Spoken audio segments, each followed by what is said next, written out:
Ladies and gentlemen, welcome to the April 5th, 2023 meeting of the Daytona Beach City Commission. We're delighted to have each of you with us this evening. At this time, we would ask Ms. LaMagna give us a roll call. Okay. Commissioner Henry? Present. Commissioner Reed? Here. Commissioner Paris? Here. Commissioner Strickland? Here. Commissioner May? Here. Commissioner Cantu? Here. Mayor Derek L. Henry? Here. Okay. We're going to move on to item number 4, which is approval of the minutes of the March 1st, 2023 City Commission meeting. All right, we have a motion and a second. All those in favor, let it be noted by saying aye. Aye. Those who are opposed, same sign. Motion carries 7-0. At this time, if there are any changes to our agenda, our city manager will address them.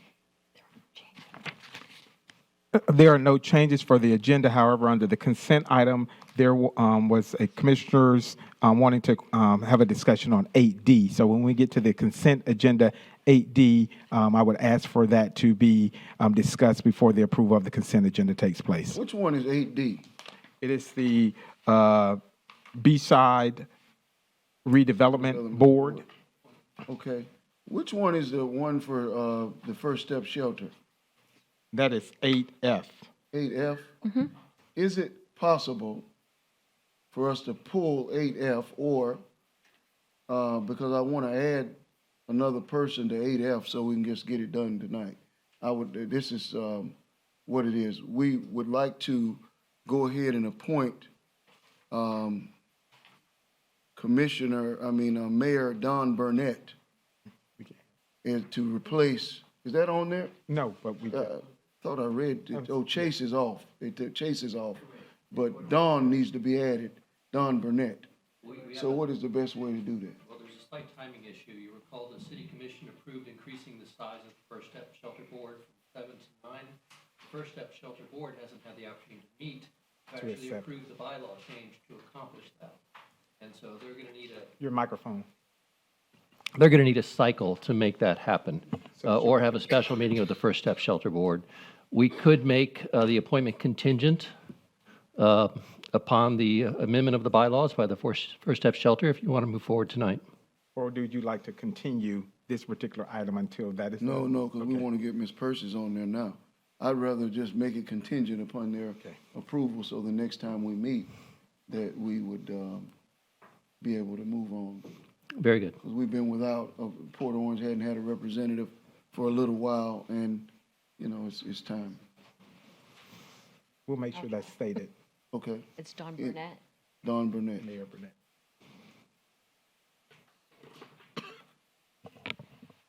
Okay. So do we need to do anything? That's on the consent agenda, right? So do we need to do anything else, Bob? We'll just amend that item to include Don Burnett as an appointment contingent upon First Step Shelter approving the bylaws amendment. Do I need an additional motion, or is that? Yeah, why don't we go ahead and do that just for formality? We'll have whoever approved. When we do the consent agenda approval, we'll make the statement. With 8F as amended. Perfect. Okay. Okay. Thank you. All right. Okay. Okay, you've read out, there's no other changes? No, Correct. there's No other other changes. All right. So we just need to approve the agenda. All right, do we have a motion to approve the agenda? So move with the changes. Okay. Okay. All right, we have a motion and a second. Thank you all. All those in favor, let it be noted by saying aye. Aye. Those in opposition, same sign. Motion carries 7-0. Okay. We're going to move on to item number 6, which is our presentations. Our first presentation is the Public Art Grant and License Agreement, and Paula Long, our city planner, to address the commission. Thank you. Good evening, Commission. It's good to see everyone here this evening. I am coming before you today to give you an update on where we are with the Public Art Advisory Board, as well as a little bit of additional information regarding the mural program. You do have an item that's coming before you later, which is the contracts for the murals that are actually already approved by the board. So I do have a memo that is going to be passed around to you. Thank you. So The Public Art Advisory Board was actually approved by this commission in July of last year. We have been struggling to get applicants to actually fit the qualifications, one, and two, to actually apply. But I'm happy to report today we have one last applicant that's pending, and that means that we have the number that we need that are qualified, fitting into those categories that we need, that you approved in order to be able to get those approved. Just as a refresher, those categories are professional artist, architect, landscape architect, urban planner, or engineer. So that being said, we had a total of 9 applicants. 2 of the applicants, one decided not to continue. The other of those 9 ultimately didn't fit the qualifications. However, legal has been working diligently to revise the Code of Ordinances to be able to appropriately fit what we actually have so that we don't run into this situation in the future. In addition to that, we found that there were some other tweaks that needed to be made to the Code of Ordinances as it relates to the terms. We said that we wanted the terms to be 3 years and we wanted them to be staggered. But how do you do that when they're being appointed at the same time? You're not addressing how they're going to be staggered. Either they have to be lesser terms from the beginning or they have to be greater terms from the beginning for some of them. So those are some of the things that have to be tweaked with that amendment. And the goal is to be able to, now that we have possibly R7, to be able to get the Code of Ordinances amendment done first and then to get those 7 appointed at the same meeting. In addition, we have actually been working towards, because it took such a long time, to be able to get applicants for this board. What we, as a committee, and that was made up of multiple people from different divisions, the planning division, redevelopment, of course, our deputy city manager, planning director, members of staff, trying to make sure that we had all the pieces in place. What we decided, because it took such a long time, was just to make sure that we pulled out the mural project in totality and to tweak, again, that Code of Ordinances to be able to address that as an RFP for a citywide mural program, which is what you said that you wanted.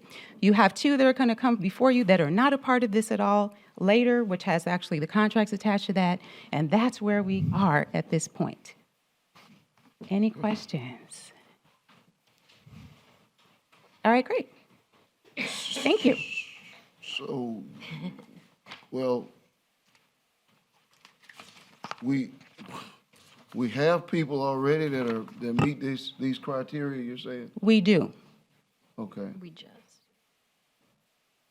What else is required of us as a The- commission? The actual appointment, but we want to make sure to get the changes done to the Code of Ordinances so that that happens first with that amendment, Okay. and then hopefully get the appointment done at the same meeting. Okay, I got it. All right, anything else?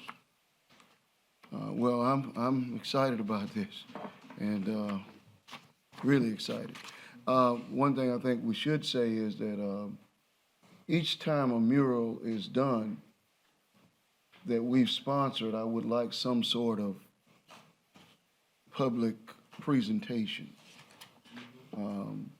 because we want to really drum this up each time, because I think it's an important part of our posterity or our future, where we want to go and who we want to be.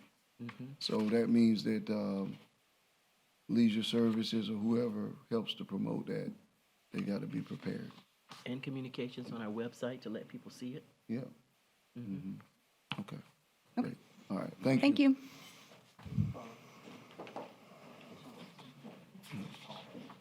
Paula, too. Okay. Moving on our agenda to item 6B, Derek it's a presentation by the Veterans Museum.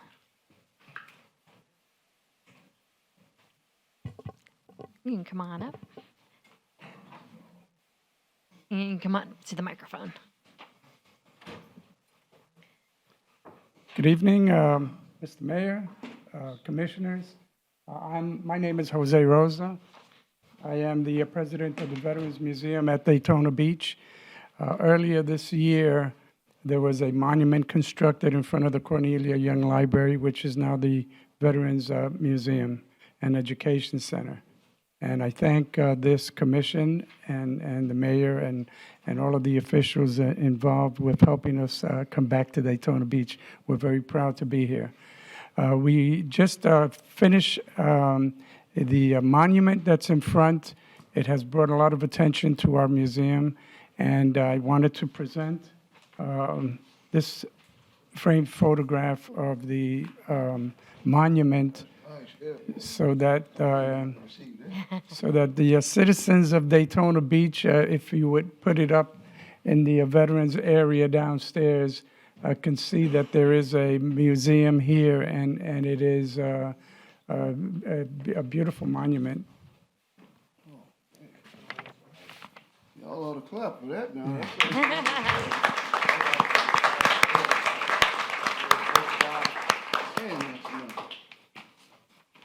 Almost as nice as seeing it in person. Yes, yeah.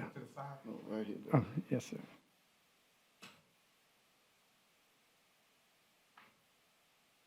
You seen that?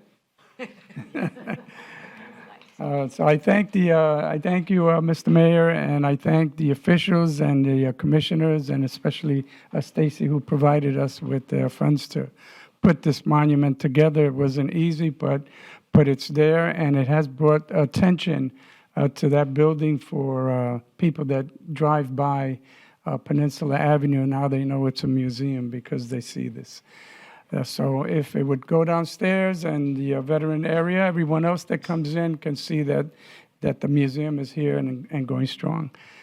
Thank you very much. I appreciate it. Thank you, Jose.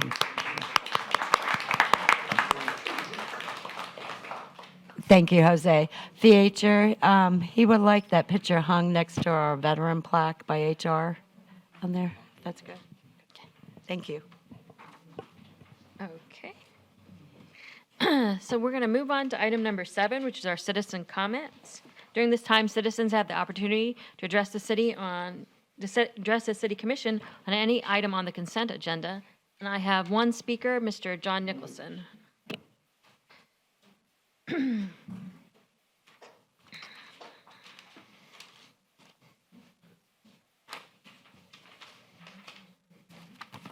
John Nicholson, 413 North Grandview Avenue, 4 items, 8M, N, R, and S. M is hiring somebody for land development code. I'm hoping that it has to do with the alcoholic rehab centers popping up all over the beachside. They come in, they say they're one thing, and then they turn into something else. We had a problem with the Peabody House. They had like 27 people in the house. So I'm hoping we're addressing that. N is the basin. Are we having a hard time renting out? I know that, again, we're using the basin. If we need space, what about building the new city hall and getting synergy with the county? And if we do that and we get back the other 11 buildings that were going to be proposed for that area, it would be great for movement for downtown. R, traffic control devices. We are the only entity in Volusia County that does not use the same traffic control. All the cities and the county use the same traffic control devices. We're the only one that does not. I was told that the reason why we didn't do it is we couldn't afford it at the time. If we can modernize and join the rest of the county, I'm asking us to do that. And lastly, the generator. Is this the ugly rusting thing that's sitting on Orange Avenue in the back of the fire department? It really looks terrible. If it's not, could we replace whatever entity that is in the back of the fire station on Orange Avenue that's rusting and falling apart? Thank you. All right, John, I can say one thing, John. You don't mind spending money, boy. What? Just, I'll talk to you. But you don't mind, huh? Okay. Okay, that was our last speaker for the consent agenda. And then there was the item 8D, I think they wanted to discuss. Okay. So the item on HD is the Beachside Redevelopment Board. There are 2 applicants for it. I just wanted to, Ms. Goodman wanted me to share with you all that there will be more. We have, it's 1, 2, 3, 4, 5, 6, 7, 8. The board has 8 spots. We've had 3 individuals who have resigned. So we're trying to fill those 2 spots plus 2 vacant spots. Talking with some commissioners, they believe that there should be a greater effort for trying to recruit individuals to serve on the Beachside Redevelopment Board because we have had 3 individuals to resign. And we're trying to appoint 2 individuals, if you all approve them tonight, but we also still have an additional 2 vacant positions. So people are not stepping up to serve on the redevelopment board. And if any commissioner would like to opine on that, you have that. A few people reach out to me, and I've been contacting some residents also. And so I just need about another week or so until the next commission meeting before we start doing this, but there are more people looking to step forward. No, we just approved the 2 that want to be on tonight, right? That's up to you all. Is there a reason not to approve these 2? I always prefer when we have a nice pool of applicants to choose from. It's always my choice.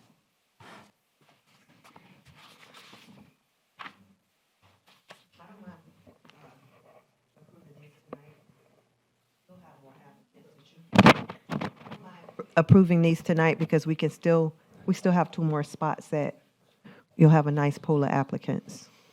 Or maybe we will. 3 spots, right? Because 3, other than these 2 tonight, 3 have resigned from the board. Yes, So we'll be filling 3 additional spots.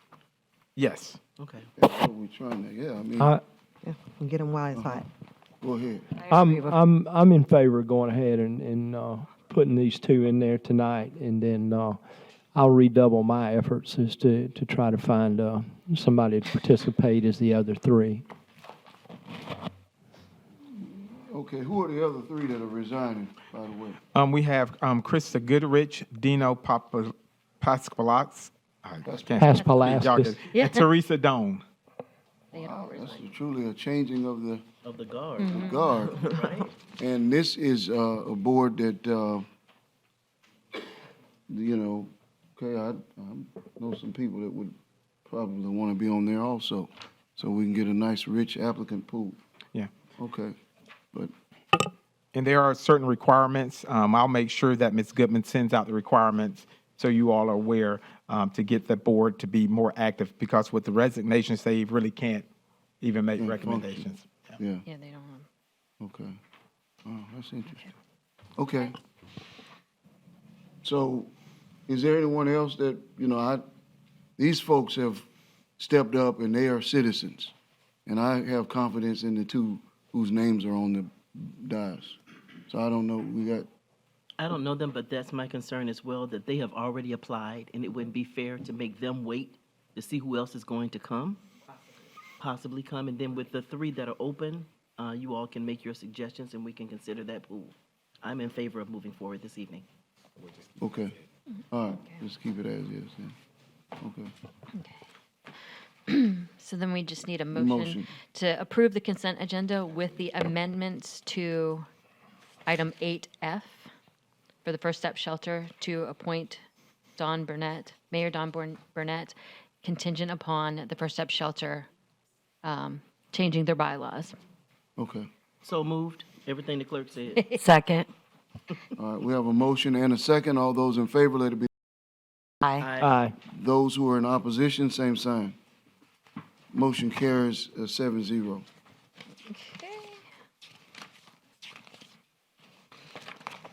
Then we are going to move on to item number 9, which is our public hearings. Item 9A is the City Clerk's Office Schedule of Fees for Public Records Amendment. This is an ordinance on second reading public hearing. An ordinance amending Ordinance 98-18 to revise the schedule of fees for purchase of copies of public records of the City of Daytona Beach, repealing all ordinances or parts of ordinances in conflict herewith, and providing an effective date. We have a motion from Commissioner May and a second from Commissioner Parrish. Okay. I have no speakers for this item, Mr. Mayor. Okay. All those in favor, let it be noted by saying aye. Aye. Those who are in opposition, same sign. Motion carries 7-0. Okay. Moving on to item 9B, it's the Growth Management and Planning Department Public Use Permit, telecommunication tower, Fire Station Number 7, at 2545 LPJ Boulevard. This is a resolution public hearing. A resolution approving a public use permit for the installation of a monopole telecommunication tower, fenced equipment area, and site improvements at the eastern side of the property housing Fire Station Number 7, located at 2545 LPJ Boulevard, waiving certain provisions from Article 5 of the Land Development Code and providing an effective date. So move. We have a motion from Commissioner Cantu, second from Commissioner Parrish, or Commissioner May. All those in Oh, favor? I'm sorry, I do have a We speaker. got a speaker? John, it looks like you signed up twice for this item. Okay, sorry about that. That's okay. John, John Nixon, 413 North Granbury Avenue. While you're doing this, this item came up again about a cell tower that's development that's going in on Tomoka Farms Road. If you look at our map, it's like all forests out west. Within the next couple of years, it will be full of houses. There is problems with reception out in that direction. So I'm asking if the city would ask the staff to determine where cell towers would be needed in the future, and that when developers coming in and they ask for things from us, that we ask for a cell tower on certain properties where it's needed. So this way, we know in advance, we need 4 new towers, 10 new towers, whatever, their general locations, and then if they're asking something for us, then we ask something from them for the good of the community. Thank you. that was my only speaker on this item. Okay. All right, we have a motion. Commissioner Cantu, second Commissioner May. Any additional questions or comments?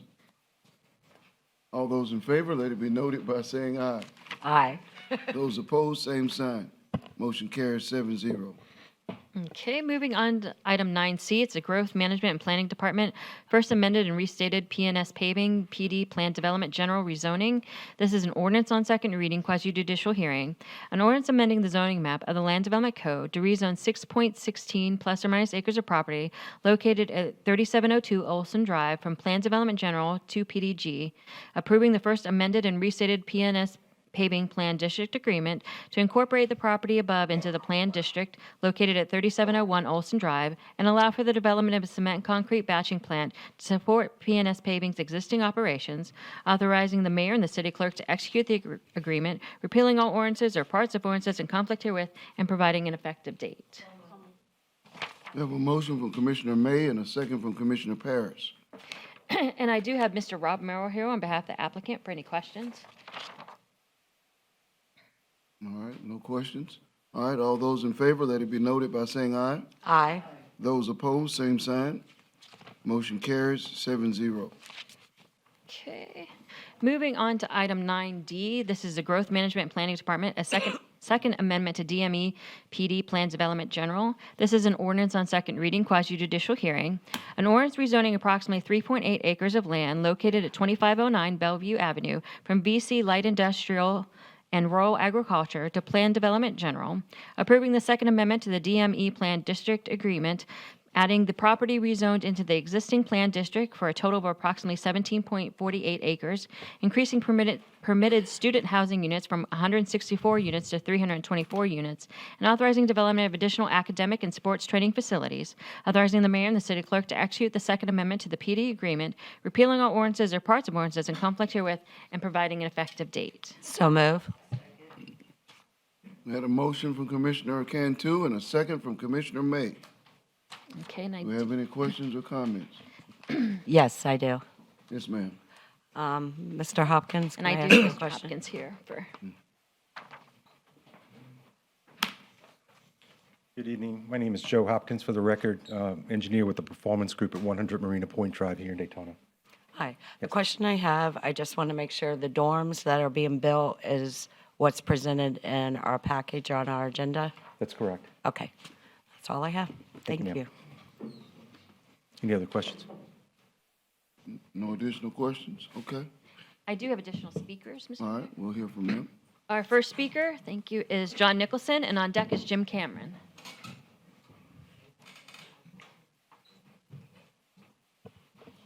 Thank you. John Nixon, 413 North Grandview Avenue. About 50 years ago, I was working for Delta Airlines in Miami, and one day I was looking out the back of the building, and a bunch of trucks pulled in on the runway and packed up a building that was across from us. They moved a flight school north to a place called Daytona Beach, and that little tiny white building is now a huge facility out west called Embry-Riddle Aeronautical University. DME has the ability to be the same thing, and I'm wondering why we're not working with them, because there's a huge number of events at the Ocean Center that involve sports. There's use of Jackie Robinson that involves sports, the municipal stadium that involves sports. It's a most appropriate symbiotic relationship for the city of Daytona Beach to grow the sports industry in the city of Daytona Beach. It would really enhance our tourist industry. It would be great and helpful to our hotel industry. And the people in Daytona Beach would love the idea of lowering their taxes. Thank you. Okay. Our next speaker is Jim Cameron. Good evening. I'm Jim Cameron Consultant. And I personally have been, when I was with Chamber, been working with DME, I think going back to like 1984, something like that, back as it relates to their services as far as mailing and such, though. But they've come a long way. They've added a lot of like I say, programs over there. They're a good employer, but more so they're a good corporate citizen. And the main thing I say in that regard is look at, like I say, Mike Panaggio's participation. He has been one of the main players as it relates to First Step Shelter with you on there, Mayor. And I've, like I said, I've always commended him for his participation there. But there's other programs that DME has been involved with here locally, and I've seen their school out there as it relates to sports, their basketball programs and stuff. My own grandsons have participated out there before. And one of the things I just like to say and point out is that you go over there on a Friday evening or so and go to their basketball gyms, you'll see kids from all over the world at that facility. And him bringing those international students, I mean, I think it really is great for Daytona Beach. So I've always thought it's a phenomenal place, though, and that's why I support the project. Thank you. Thank you. And that was my final speaker on this item, Mr. Mayor. I'd just like to make one statement for the record, that if the dorms would move to a different part of the property, amendment would have to come back, correct? Mr. Hopkins, why don't you stand up and maybe you can address this. The PD agreement itself includes an attachment, Exhibit B2. Correct. And that has a very specific site plan for what will be developed. And I think what the commissioner is looking for is a commitment on the part of the developer to build what is on that site plan, and an agreement that if changes are made to the site plan, it'll need to come back for another approval. Is that correct? That is correct, and we're all in agreement. We did discuss this with staff in great detail. We thought about amending the language to allow more flexibility, but we really want to get this approved. We need to move forward with our soccer field right now, and we're committed to the plan that we presented to the commission. Okay, thank you. Thank you. And I also have Mike Panaggio here if there's any specific questions that you'd like to ask of him as well. Thank you. Thank you. All right, we have a motion and a second. All those in favor, let it be noted by saying aye. Aye. Those opposed, same sign. Motion carries 7-0. Okay. Moving on to item 9E, it's the Growth Management and Planning Department, Tomoka Town Center, Large-Scale Comprehensive Plan Text Amendment. This is an ordinance on first reading public hearing. An ordinance adopting a large-scale comprehensive plan amendment in accordance with Chapter 163, Part 2, Florida statutes, amending the future land use element neighborhood S development policy with respect to the maximum square footage of non-residential development for approximately 69.6 plus acres of property generally located southwest of the intersection of Cornerstone Boulevard and Williamson Boulevard, repealing all ordinances or parts of ordinances in conflict herewith and providing an effective date. So move. We have a motion from Commissioner Cantu and a second from Commissioner Reed. And I'd have Mr. Rob Merrill here on behalf of the applicant for any questions. And no other speakers. All right. Do we have any questions or comments from the commission? All right, we have a motion and a second. All those in favor, let it be noted by saying aye. Aye. Those opposed, same sign. Motion carries 7-0. The second public hearing and final action is June 7th. Moving on to item 10 is our administrative items. Item 10A is the Growth Management Planning Department, Third Amendment to Tomoka Town Center Plan Development General Rezoning. This is an introduction of an ordinance on first reading.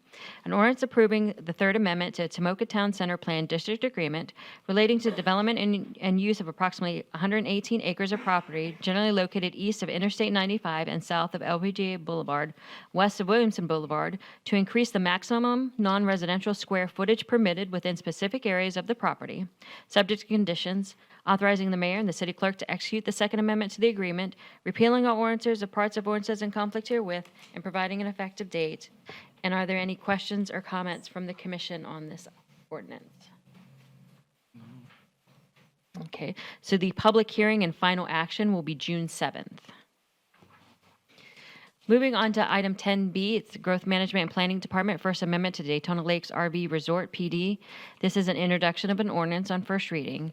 An ordinance amending the zoning map of the Lands Development Code to rezone 179.7 plus or minus acres of property generally located southwest quadrant of I-4 and US 92 West International Speedway Boulevard intersection between US 92 and I-4 from Volusia County A21A, which is Rural Agriculture Activity Center, to PDG, Plan Development General, approving the first amended and restated Daytona Lakes RV Resort Planning District Agreement to incorporate the property being rezoned into the planned district, increase the number of permitted RV sites, and modify development standards and phase plan for the RV resort.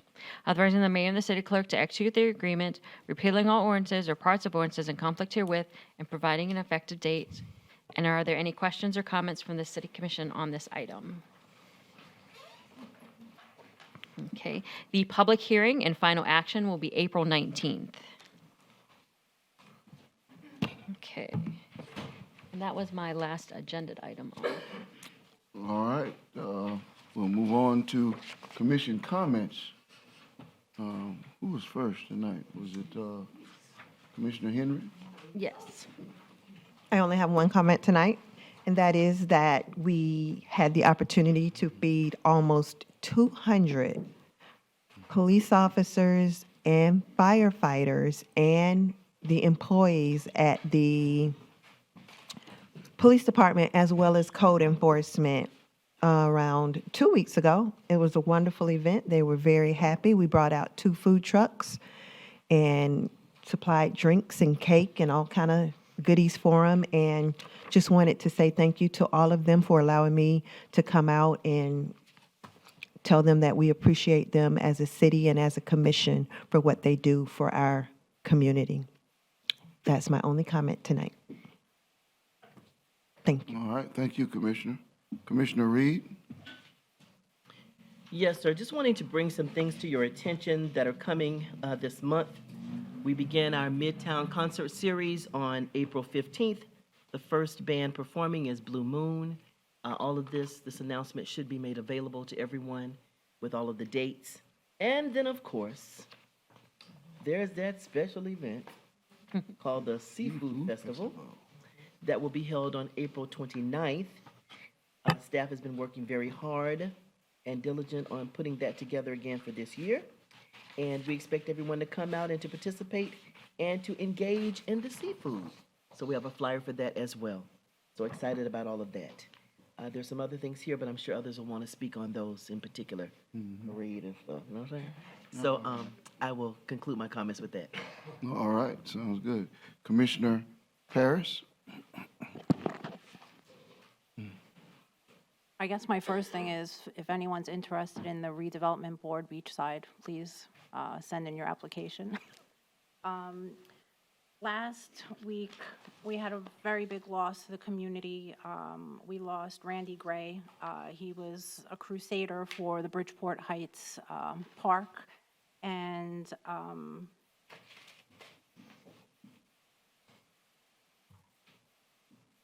sorry, I just don't want to get emotional. Randy was like very instrumental when I was running, and he was a sounding board, and he provided me with a lot of information and introduced me to a lot of people, and he was just very passionate about what he was doing and to keep the park in Bridgeport Heights. I just wanted to ask the commission if I could make a motion to allow for a memorial bench in the park. I mean, am I saying that right, Bob? Yes, we need a motion to dedicate city property. Are we dedicating city property? Well, you're dedicating the bench by city property. I mean, the dedication of the bench would require city commission action in order to put a plaque up. So I hope that this would be something that you guys would be on board with. I don't remember Randy as well as you would, but I don't have a problem with it. If you are the commissioner of the zone and you value that, it has to come from the commissioner anyway in the zone. Like if you want to change our building code or the name on the building, it's the way we do that. So I believe that this is appropriate, that you would be the person to spearhead that. Yeah. I do have a question. Does that go against anything within the agreement that was made with the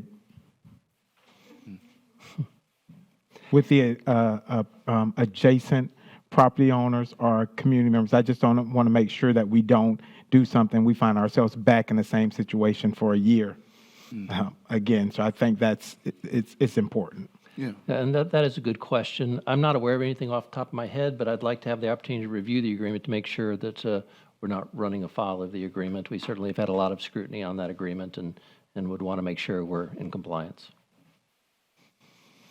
Is this something we could bring back maybe at the next meeting? I guess so, you have to look at it, right? Yeah. We'll put it on there. Appreciate it. And that's all I really had for this week. Okay, and thank you. And I actually think that's a creative and thoughtful gesture. Oh, yeah, I got a few things. Update on the North Street Park lighting. It's all in FPL's lap right now. So when they're ready, everything's been done on our end, so we're just waiting on FPL. Collins Park, the dog park fence is up. We need a little concrete, the waste bags, waste receptacle, and a watering station is all that's left. And we should have a plan in the near future, once that's done, to have a dedication over that being done down there.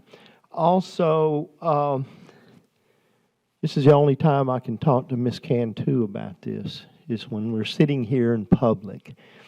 We had another death in front of the shelter this week.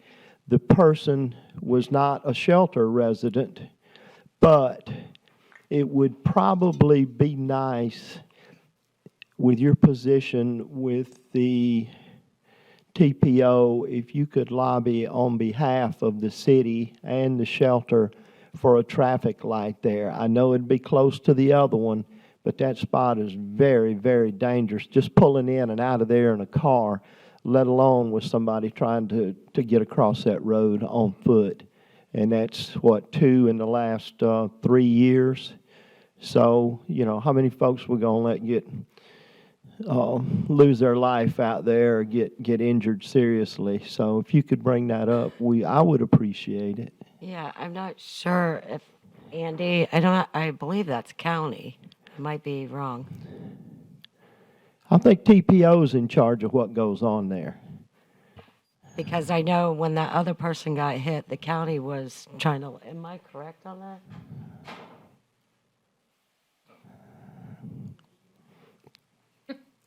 Hey, good evening. Andy Holmes, Infrastructure. The TPO is a potential funding source if we're going to use state or federal funds, but the traffic signal would have to meet warrants for that. So we'd have to do a study to see if a traffic signal is warranted there. So, If I weren't so old, I'd get in the study business. They make a lot of money. And Andy, who would warrant the study? We would? Well, anybody can commission the study and Okay, pay for but- it, but That traffic light, because I remember watching county meetings when they were asking for a traffic light over there, and it was the county doing it at the time. yeah, any interested party Okay. could commission the study, but you'd have to get a study that showed that it was warranted, and then you'd have to get permission from the facility owner, which is the DOT on that street. So you'd need a permit and a study that justifies it. So it is something we could pursue if this commission wanted us to do that, so. From your professional opinion, do you believe that a study would warrant a traffic light there? Because from my years of watching, I would say no. What would you say? There's not, we don't have a history of issues that would be alleviated by a traffic signal, which generally is what kicks off a warrant. So if there's a delay, like on Jimmy Ann at LPGA, we do. We've got a delay warrant there that meets that. We've got an application in for funding, and that's going to go forward, I believe. But out there at the shelter, there really is such large gaps in traffic and such a low volume of traffic most of the time that I don't think we would meet any of the warrants there. And I'm not familiar with an accident history there of issues. I know there have been some pedestrian vehicle accidents, but those are not, to my knowledge, of the nature that would be alleviated by a traffic signal. A traffic signal there would not have prevented those incidents. Yeah, because the one lady was late at night and that sort of thing, and, yeah. And a pedestrian I don't walking. know, what happened in this recent one, Ken? What I read in the paper, from what I got out of it, the lady was walking on the edge of the highway.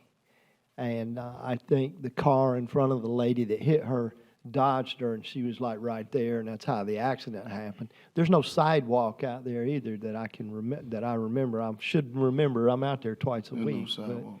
there's no sidewalk. So when they're walking from the jail or the shelter to the first bus stop there, they have to do it on the edge of the road or in the grass or whatever. Yeah. And to cross right there from Stuart Marchman over to the shelter or from the shelter over to that side of the road to catch a bus to DeLand, you know, it's a little tricky turning left into the shelter and pulling back out. You know, we also have all those sand trucks coming in and out of there too, all day long, every day, and they start early and are out there till 5 or 6 o'clock. So, just something, a safety factor. I mean, how important is a human life? You know, It's the most Very important, but I think what he's saying is that neither of these would have been inhibited in all likelihood by a traffic light. That's the measuring point that he's using. So for us to say a study, and I've said many times from here, Strickland Range Road, when I was a commissioner, was, you know, unfortunately multiple people had to lose their lives before we were able to convince folks to get a traffic light there. But it did change. Since then, we haven't had any more traffic deaths that I'm aware of. Since they put the light there. Mr. Holmes, will you check with the county? Because I know Ms. Post, when she was in office, there was someone that got hit. That was the first day at the job or something. I believe it was back in 2020 or 2019. And the county was talking about it, and I believe they might have already did a warrant. Okay. Yeah, for be glad to a check light into and that. see what happened there, because there was something that happened. Oh, that's good. Sure. Check Be that. happy to. Check. Because I of all people, I want, you know, the shelter to be safe and not, you know, folks who are going to and from the shelter to have access. So by all means, please follow up on that. And then, other than that, are you asking, though, if that's not the case, would you like for us to commission a study is what I'm well, you know, that's a main highway, and right there in front of the shelter, the speed limit's still 65 as far as I know, approaching the next light, which is not that far away. nothing else, could we get the speed limit cut way down? If we can't do a traffic light, slow the speed limit down quite a bit. But, you know, I was thinking the other day, since I go out to the shelter a couple times a week, when I first heard that happened out there, they had somebody laying in a road with a tarp over them. I thought, man, I hope it's not somebody from that shelter, somebody that I know. Fortunately, it was not somebody from the shelter or somebody I know, but it was another human being that lost their life there. So, at any rate, let's kind of keep an eye on the situation and you know, take the steps we need to make sure somebody else doesn't lose their life there going forward. Okay. All right. Thank you. Thank you. At this time, I'm going to read a little something here. I sincerely apologize to anyone who was upset by my comments on the choice of venue for Dr. Robert Young's upcoming talk on optimizing the health of the beach. I hope they will focus their attention on the importance of learning how to save our beach from hurricanes rather than my ill-chosen words. I'm done. All right. Thank you, sir. Appreciate that. Commissioner May? So on Friday evening this week, we'll be having a food truck rally as usual. Friday nights are going really well in Magnolia. Secondly, we're also having our Spring Arts Festival coming up this weekend. It's in the bulletin. I would like to request permission if at some point we could have a presentation from the Embry-Riddle Electric Vehicle Club. I've met with them. I've been working with them. They're in collaboration with the Bethune-Cookman engineering department as well, and they're both working as a team to develop electric engines. I've been working with them a little bit to bring them into the community as such. In April, they will be at Campbell Middle School. They will actually bring one of their vehicles there, meet with the students. It will be part of a STEM program, and Campbell has embraced it. I would like to know if they could possibly come to commission, discuss what they're working on, future plans, what they see happening in the future with the electric vehicles since they're on the forefront, and possibly bring an electric vehicle to the parking lot on site. They would be manning it, they'd come in, talk about it, answer questions, etc. So if the commission would support that, that would be great.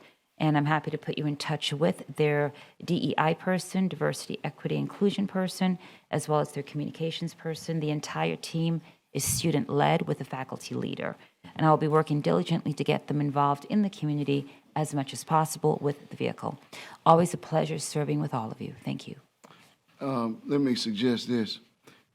And we had them at my school just recently, and they are a phenomenal group of young people, dynamic and engaging, and just they do an amazing job. What I would suggest is that we would have them to work with our education liaison to have them engage, because being in the parking lot, I don't know what benefit that would be here, just having them in the parking lot. But if you took them to a community center, say during the summer for a Midtown program, or to all of them, you know, whatever, those are where they would have the number of students to engage and to teach them that. Thank you so much for your suggestion. I think it's absolutely fabulous. Part of their mandate is to be involved with the elected officials in their local cities and to expand out. So that was the criteria I was meeting for their grant program. But I think an even better idea is for us to bring them into our leisure services. Thank you so much. You're quite welcome. Mr. Mayor, I forgot one thing. Actually, I overlooked it here. Redistricting. The question has been asked of me by numerous people.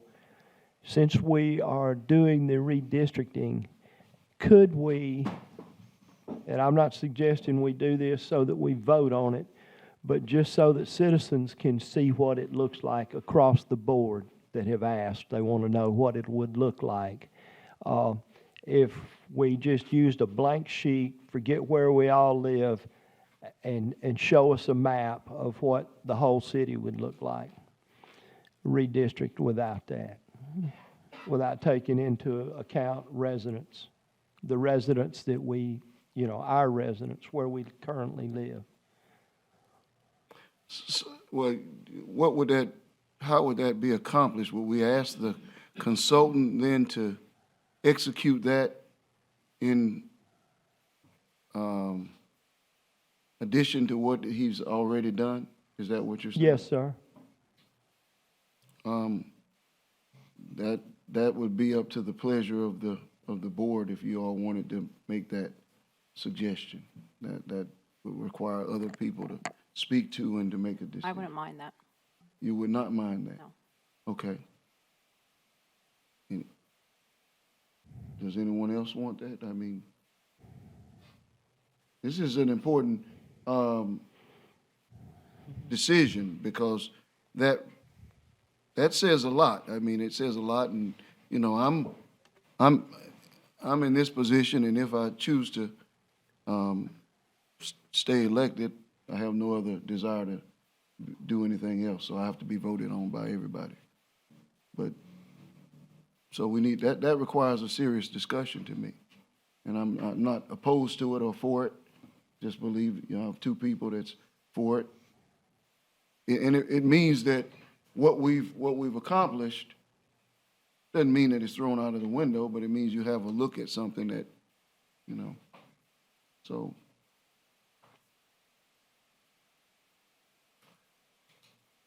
And who's working with the consultant? Staff Is the person here? Doug, Dennis, and Jim Morris. Your mic isn't on, the red light. Could Doug, Jim come out here?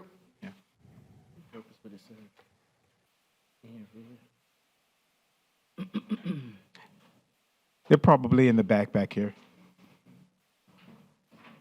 Because to me, I'm just going to be honest with you. Another call. The way this works for me is that we have three beachside community, three representatives of beachside.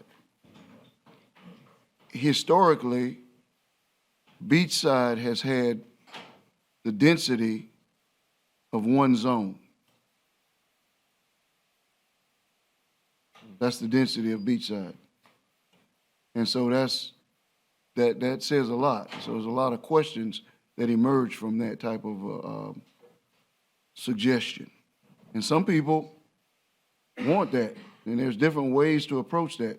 Some people on beachside like the fact that you have three different people representing one zone, and other people, I know who they are, some of them, not who they are, because there's different people from all over, who like, who want one person to represent beachside.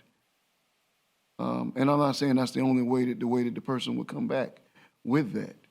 But I'm just saying that could be an issue. That could be a part of the issue. So is Jim not here? No, he's not. But if there's a directive from the commission that wants, it'll be an additional fee that we pay towards our consultant to bring back a different item. But that is at the discretion of the commission. Yeah. I'm not for or against this. I haven't had enough time to process that. It doesn't really matter to me, honestly. But what does matter is that we have a good process. So. I'm kind of mixed about it, but I do understand why some individuals would like to see that. I'm kind of with you. I'm not for or against it. I represent residents that want to know. So therefore, I'm asking if we could do that. It's not going to affect my situation much because I'm kind of in the corner up there of Zone 2, blocked in by the ocean, by Holly Hill and Ormond Beach. It's not much that could happen to me other than,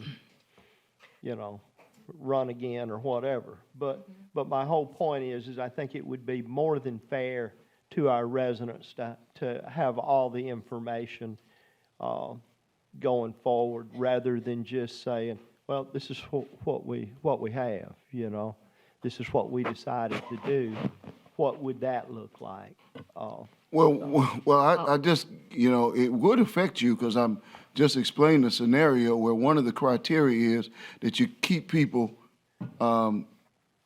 according to, natural barriers or boundaries and with things that they have in mind. And then the beach side could conceivably, if I was doing it, and which I don't know if that's the way the person would come, that's why I wanted a professional, that's one of the ways that they might look at it.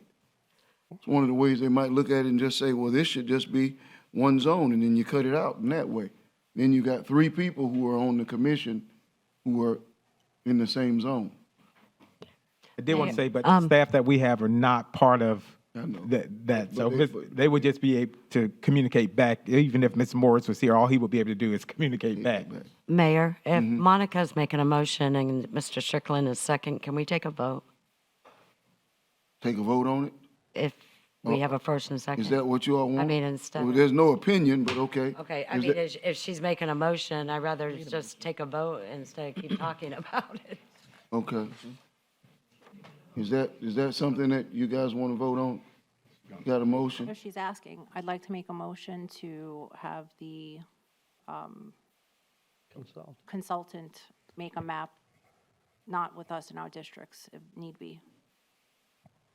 That's not based on where we live. Correct. That eliminates that criteria. Yes. Okay, you have a motion, I'll second. you have a second. Okay, we're gonna do a roll call vote. Commissioner Henry? Wait, we need public comment. Oh, I'm sorry, public comment. Okay, go. You want me to fill out a form first? No, we know who you are, you can do it later.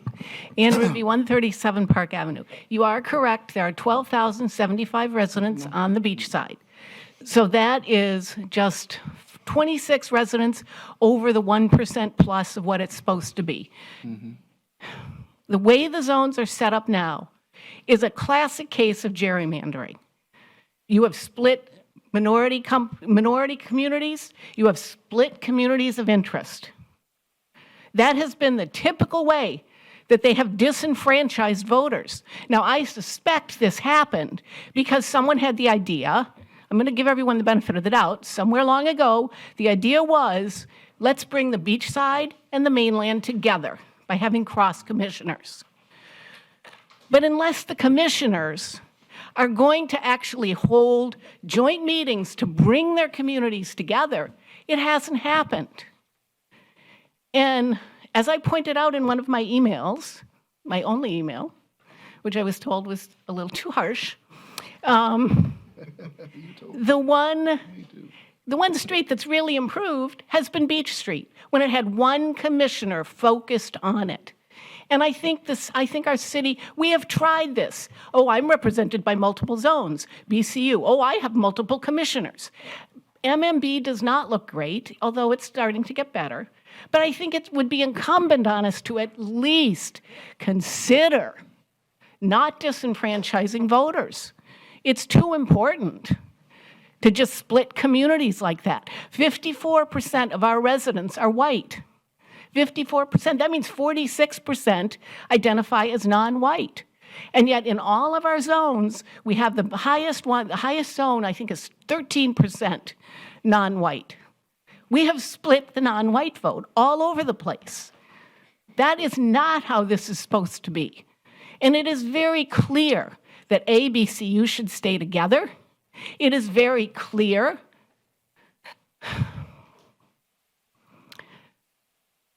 that might be possible to draw a zone that has representation with solid minority interest. And Commissioner Cantu worked very hard to get reelected just last year, to get elected just last year. Paris. Sorry, who did I say? Cantu. Oh, sorry. I was giving you credit where... And she is willing to have to run again in 2024. To get just all we're asking for is the consideration. Draw the map of what it looks like. Commissioner Paris is willing to take that risk. And 3 of you are already up for re-election. You're going to have to run anyhow. ask for a couple of maps if you're paying them a fee. But it's incumbent to do that. Thank you. Our next speaker is John Nicholson. John Nicholson, 413 North Grandview Avenue. It's been 50 years since we designed the way our districts are now. 50 years. Things have changed in 50 years, especially in the last 10 years. That growth out west has got to be considered, and we're not considering it. It's considered. All right? It is. Stop saying that. We have not considering it. All right? You say you have, but trust me, you have not. All right? The county, when it redistricted, every commissioner went up for re-election. Everyone except the chair. Likewise, we should do the same. Everybody goes up for re-election in 2024, except the mayor, unless he's up for re-election anyway. So if you look at the documentation, it says we are not to frack. There's no fracking allowed, no stacking allowed, and no gerrymandering allowed. We do all three of those. We stack basically our Republicans out west in Zone 4. All the new growth, all the new Yankees coming down are out west. We're not allowed to do that. We're fracking the Midtown community. On some of those maps, there are 4 different commissioners representing Midtown. Okay, thank you. That's not supposed to be. So if you look at the map and you look at Ken's zone that comes all the way across, that's gerrymandering. We've done this for years. So I'm asking you to come up to code that everybody else in the nation, in the state, and then the county are using. It is going to come up in the future, no matter what you're saying, Mayor, and what Stacy says. That development out there is there. It is huge, and it's only going to get larger. Ken, in one of the maps, you will possibly maybe get 2 condos. That's your growth. Monica, you may get 1 condo. That's your growth. There's some of the zones are not going to grow tremendously. There is no way that the next zone is not going to hugely increase. The same thing with Stacy. We are going to be way out of balance. So I'm asking you to think of what Ann has said. Do communities of interest. The beachside is a tourist community. Midtown is a minority community. Downtown is a business community. We have communities of interest. We have, believe it or not, we have colleges here. So I'm asking you to consider opening it up again. Our next speaker is Sandy That Murphy. is a Republican community. Fill out a form then. Thank you. Good evening, Sandy Murphy, 136 Park Avenue. I want to say that I was present in your workshop on the redistricting, and I was disappointed in the conversation because I felt that it centered a lot on yourselves and not on the residents. And I think that the instruction that the consultant had been given to work those maps in order to maintain people in their spots forced the discussion in that direction, which is why I would like to see you have that discussion about all rules off, just going with the mandated requirements of keeping communities of interest, following the natural boundaries, what we would end up with. I would hope that you would have the intellectual curiosity to at least want to look at that. You can vote, based on additional information, you may vote the same way. But I think that you owe it to the residents to look at this in as many ways as you can. As a beachside resident, I would love to have a commissioner who was dedicated to the beachside because I do think that focus has been split. And if as communities of interest go, I think if you sit down and you look at those maps that the consultant brought you, they do a very poor job of allowing our communities of interest and our minority communities to vote in a way that strongly represents their interests. And so I ask that you go back and look at those, that you consider allowing the consultant just to give this additional piece of information to you, and then having that information make the decision that you will. Thank you. Our final speaker is Frederick Brown. Frederick Brown, 1508 Crescent Ridge, Daytona Beach. I concur quite strongly with Ann Ruby's assessment, also John Nicholson's, and of course Sandy as well. This has been definitely a gerrymandered situation. And as John stated, a lot's changed in 50 years. A lot of it for the better, thank goodness. But yes, I happen to be on the beach side. But yes, so it's fractioned. And the interest of the beach side is lost. The interest, and I have a great number of friends in Midtown, and they're split up. And that's not right. So I concur with everything you said. And of course, the university is a whole other issue. And of course, we have the expanding West with the influx of out-of-state people moving here. So there's different interest groups, different needs, and they all need to have different presentations in it. It does create some issues, obviously, with some of our current commissioners on here, but I think that's like everything. We can work through that. But I strongly support what they're talking about because the communities are split and the interests are not being met. Thank you. Okay. So that was our final speaker, Mr. Mayor.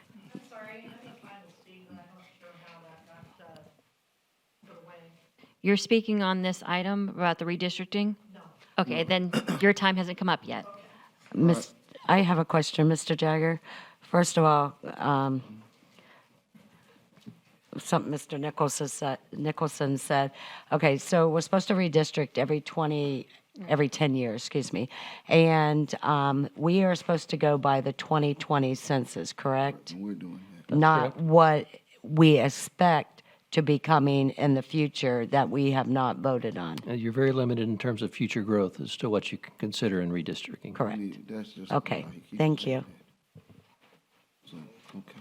So we can stop saying that we're not considering the future. Okay. All right, we have a motion, we have a second. We'll take a roll call vote. Commissioner Henry? No. Commissioner Reed? No. Commissioner Paris? Yes. Commissioner Strickland? Yes. Commissioner May? No. Commissioner Cantu? No. Mayor Derek O. Henry? Yes. Okay. Motion that fails. 3-4. 3-4. Okay. Okay. Yeah, we have,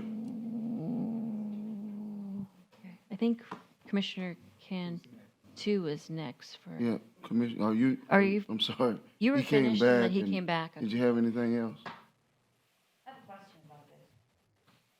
So, Okay. All right. I want to say something with regards to that gerrymandering and those comments. And that can go two ways. Because we looked at this last election and we looked what happened in those communities of color down south, where it was predominantly one particular race, and they drew them right out of their areas where they lived, and they drew them right on out, and lost 3 seats in the House this year because of gerrymandering people out of the districts that they were already in or out of their particular place where they lived. And so, yeah, it can go either way. It's not foolproof either way. I'm not opposed to bringing back additional maps. I did take the maps to my community. So I did have who all did I have come? Staff from Morris. I had staff come from planning to come to a special meeting that I held, and they brought all of the different maps. And the people in my zone, the people that came to the meeting were happy with the maps. They were not unhappy with the way the maps were drawn. And even with the new maps that were coming, I told them when new maps come, I would love to meet with them again so that they could see the additional maps. So it was not that I was not considering the people that I serve, I had the maps that I brought to them and made sure that they each got their own copy so that if they wanted to go out and share it with additional people and their neighbors, so that their neighbors could call and say, well, hey, Commissioner Henry, I saw the map. So I think if we're all being transparent and allowing our residents to see the maps, let them have a say as well. And I don't feel like ethically or morally we've done anything inappropriate in this vote. I would like to say one more thing. As you had said, I have had meetings with almost all my neighborhoods as well. They have received all the maps as well, and they are happy with the decision that we might make. And I want to say this, and you know, I've spoken with Commissioner or Representative Tremont about that issue as it related to partisan, making us partisan, and that's going to die according to him. And as I explained to him, the last thing I would want to be is a commission that was partisan. And I don't view LPGA as a Republican zone, like just partisan. I live out there and I address the people out there, and I don't see all of them who are moving from New York as Republican, but it doesn't matter either way. But what I do want to say is, if I were a commissioner, and I don't think that what we've done, in other words, I guess what I'm saying is, Charles Cherry represented Zone 6. Creamy Hayes represented Zone 6. Bunky Matthews represented Zone 6. Andrew Moore, Cassandra Reynolds, Freddie Moore. All of these people represented Zone 6. And all of them advocated for Zone 6. And historically, a great deal of change has come to Zone 6, whether we acknowledge it or not. $20 million on Orange Avenue, MLK improvements, Butts Park, all of the parks have been updated. So there's a lot of and that's just in my lifetime as a commissioner. So there are a lot of things, and so to say that somehow Zone 6 is not, or minorities are not receiving adequate or fair representation is baloney and hogwash and absurd to me. Because never in the history of this city have we expended a portion of the resources that we've expended over the last 10, 12 years to rebuild the core of this community. Now, that does not always accompany the massive, explosive type of growth you see out west, but what it has accompanied is the infrastructure improvements, which are what we are required, in my opinion, to execute. If I were a commissioner in one of these zones, and that includes, and I can go down the list of Zone 5, ever since Wayman Etheridge left, Zone 5 has had minority representation from that's about 1980 all the way until 2023. It's been the last 40 years. And I could name all of the commissioners from there, and I know 3 of them that I grew up with, of course, 2 of them and myself, but it's had minority representation. So, if anything, I think we're maintaining that. But I don't feel as though it's a gerrymandered process. But at any rate, as a person that didn't have a benefit from that, part of the reason I voted on the other side, although I was torn and didn't have enough time to fully process it. Not sure where I would have landed if I had more time to process it. Do we have other commentary? No further commentary? All right, Commissioner Cantu. Okay, you're done. Can I Yes. use a little bit of her time?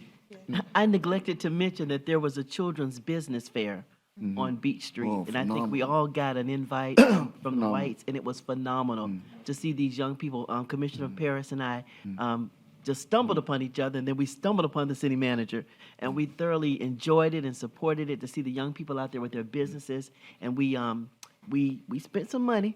You always do.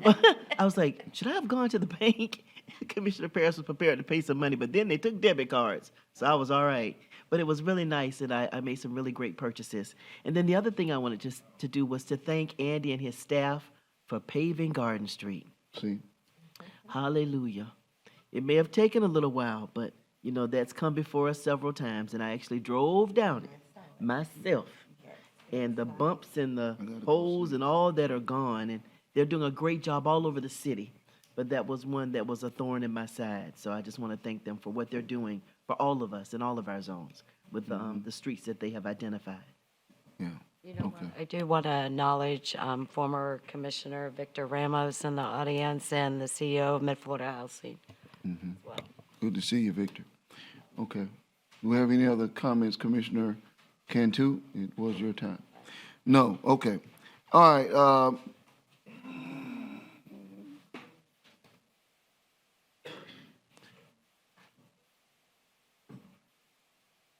Riverfront Esplanade, I'm going to ask the staff to bring forth a appropriation for the Esplanade from my ARPA funds in the amount of $60,000 to pay for a, what do they call it, a awning or a covering for, if you go to that park now, you see that it is extremely hot. And, you know, I've been after the Esplanade folks about some form of covering that would, and they've done the work, and it's 60,000. Each one of it would cost 180,000 for them to be able to build one. So I know that they're going to want more funds, and they have an objective of 2. But I believe that, and I believe that this park is to be the central point of our future. And I really believe it's starting to take the shape that we want it to take as a park. I'm asking that you all would appropriate $60,000 to pay to help pay for one, and hopefully we'll be able to generate the other funds. And just to say something on that, they just did a presentation for me in Margaritaville on Monday night, and they brought that up. Yeah, that they really need it, and some of the residents actually was co-signing on that. So Yeah. I thank you. Okay. So, and I think it's important, and I also want to make note of the fact that this, about 6-8 months, Mike Panaggio and I were at the Hungarian summit that was hosted here in Daytona Beach at the C.C. and Hyatt Brown Museum. And I was at the summit, and as a part of this summit is a group of Hungarian business folks, and the Hungarian economic influence in our community is very, very strong. And I was there and came to learn of how strong it was, and subsequently have been invited to go to Hungary this summer as a part of a Central Florida delegation to figure out how we can better partner with them to bring more business to our community. But out of that summit has come a group that has brought a manufacturing company for sports equipment to Volusia County. Their hope was to do it in Daytona Beach. Unfortunately, we did not have the facility for them, but they ended up in Port Orange. But we believe that all economics in Volusia is good economics, and the jobs that they brought are positive. But to that end, that same group or that same company, one of their exercise facilities is an outdoor exercise facility in our Riverfront Park. And that is estimated, I believe, to be of about $100,000 value. So it is, you know, and I hope to meet with them in the near future to get them moving on that. But I think it's a big deal, and I think that having, you know, the type of covering that's required will allow us to be able to host, to do better with weddings and outdoor events. When people want to get married, they need to have this type of covering so that it'll be better. So those two things as a part of that, and then Commissioner Strickland tonight. You know, when we're up here, this is not an easy job, and oftentimes when I go home, I am coached about my decorum, or about my diction, or about my, lazy tongue, my lazy demeanor. That sometimes we lose because you're comfortable, and we want to be a comfortable setting and a comfortable team. But we do have to remember that folks are watching, and that what we say and what we do are, it matters. And I don't want to be one to have taken even those comments or that situation too cavalierly. And I believe that I might have engaged in that in a way that wasn't as mayorish as my wife would demand of me, and others would demand of me. And she's my best and worst critic. But if I in any way contributed in a way that wasn't worthy of our work, I too apologize. I certainly accept your apology. And I said to folks who emailed me and said certain things that I didn't agree as it related to Commissioner Strickland. I've run 2 campaigns against Commissioner Strickland and have come away with nothing but the greatest of admiration from him based on those and based on his work up here. Appreciate what you said tonight, and I want to make sure that I'm partnering to do my best to make sure that we are sort of on point. Said the Hungarian Summit. And to that end, leadership from this position as the chair, I was speaking with a colleague who's a mayor in another community. And if you're a mayor and you don't get along with your colleagues, this seat ain't no fun. Because you're basically managing a meeting where you ain't getting nothing. And not only are you not getting anything, you got folks that are just piling on to you, and they just every syllable that you throw out, they don't give you anything. And we had a 4-3 vote a few weeks ago. I was on the winning side. We had a 3-4 vote tonight. I was on the losing side. But my point is, I sincerely appreciate the equity and the fairness and the way that you all work with me and approach, my role as the chair, and I greatly value that. And, I realize that being in this seat, based on our conversation, and I've known this for a long time, which is why I try to work with everybody. I don't try to fight you all, but I want to express my appreciation for your willingness to also work with me. Now, I don't know why I have the word planning down here, but I would like to also ask that $2,500 for ARPA, if this is appropriate, be given to the Living Faith Church to be designated for their school. They have a dynamic educational institution that services, and I've visited it now 3 or 4 times in the last 6 months. And I'm deeply impressed with what they're doing. But they have a lot of need that they are not able to accommodate. And so I'm going to sit down with them on some of those needs and figure out how we can help them to accomplish some of the things for the children who are at that school. The parade turning out wonderfully. I've had 14 community organizations to ask to participate in the parade. Now, and this is what I will say in my opening remarks, 14, that means groups like, and I was so excited today because the Seabreeze neighborhood group has asked to participate. And I just pumped my fist, pumped my hands, and got excited in my office, got crunk, because that's what I want to see. Crunk, yes, that means, that kids mean rev it up. I got really excited about that because that's what I wanted to see from this parade.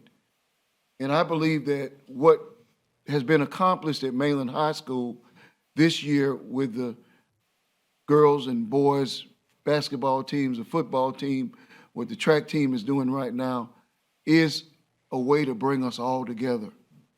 And to say that despite all that we went through with COVID, we're still one community, and we're still, fighting, and we're behind our kids. And who can resist getting behind kids that win and kids that compete and do their best? So we've got track groups, we've got folks like line dancers, bands from Campbell, Holly Hill. Lots of folks are joining us. Mainland's band will obviously be there. So the parade is coming along in a great way. So let's all plan to. I've seen how many, those of us who are going to be there. Let's plan to be there as a community, lining the streets, enjoying the festivities. April 20th at 6 o'clock. I believe it starts at the Riverfront Park, right? Front of Brown and Brown. Front of Brown and Brown. And then remain after that, we will go to, is it the Jack? It's not Sunnyland, but it's in the park. City Island. So we're going to go to City Island after that for the festivities where we will, basically have a big pep rally and just tell the kids how appreciative we are of them competing and bringing us together on so many levels. And I believe, I don't know why planning is on my sheet twice, but I think that's it. Okay. Yeah. All right, Commissioner, Mr. Manager, do you have anything? Yes, just two things. I want to just say, if you see I'm wearing my autism tie, this is National Autism Month, and I wear this in support efforts because my nephew is autistic.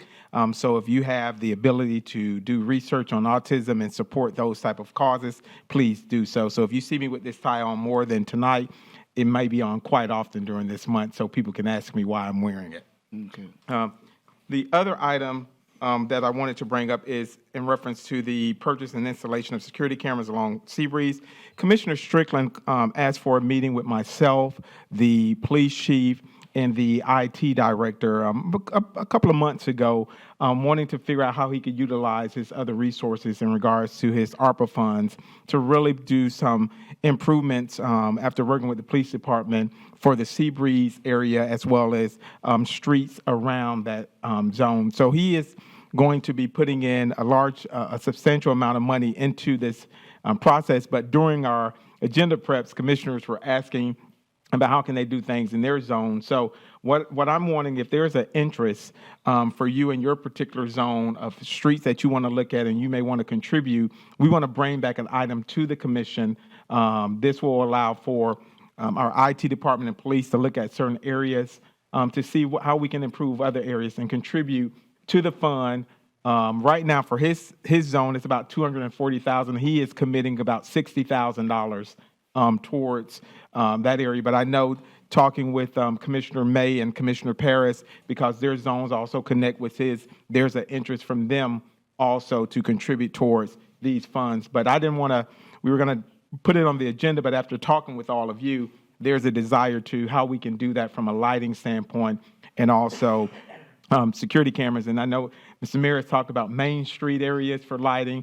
Commissioner Reed and Commissioner Henry had spoke to me about some items. So I want to allow you all over the next couple of weeks to have a discussion after I talk with the police chief and IT to say what we can do in those areas around your zones. And with the mayor for the whole city, if he wants to give us $1 million, we'll take it out of his funds. I mean, not $1 million, but yeah. So we'll be bringing something back in the next couple of weeks. But I do know that Commissioner Strickland is going to move forward with as much as possible in the next couple of weeks after I talk with you all to see. So I just wanted to bring that forward to you all. We have looked at, for his area, it's about $240,000 that encompasses a large area for the beachside area. What is it? Is it more than one? What is it?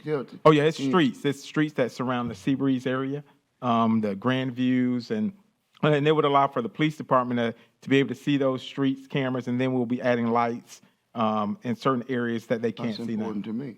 Yeah, and that's why I say it's most important to all the commissioners, because when we look at what we're trying to do, that encompasses not only Seabreeze, but Beach Street, to Main Street, to MMB and MLK. I mean, I know Ms. Hurd is going to come back. She talks to me about purple lights and more lights on MLK every day. So. Okay, I'll be, when y'all show me what it is, I don't know how we can do that, but I will be making a contribution from those funds to support that. That's important. And we've been talking about lighting across the city, and, you know, and so I've got a long laundry list of things that this is just one of them, these two tonight, but the funds that I have are going to be expended rather rapidly. And I'm glad the city manager's taking more of a holistic approach, because I had some streets, and you've mentioned them in your conversation, that I had an interest in as well. Yeah, I am going to be putting some money into that, no doubt. So I'll get with you all individually, but it won't be. Not Commissioner Cantu. Oh, no, we want some of your money also. My money is gone. We noticed. I just paid $200. I gave my $250 to the marine firefighting vessel. Yeah.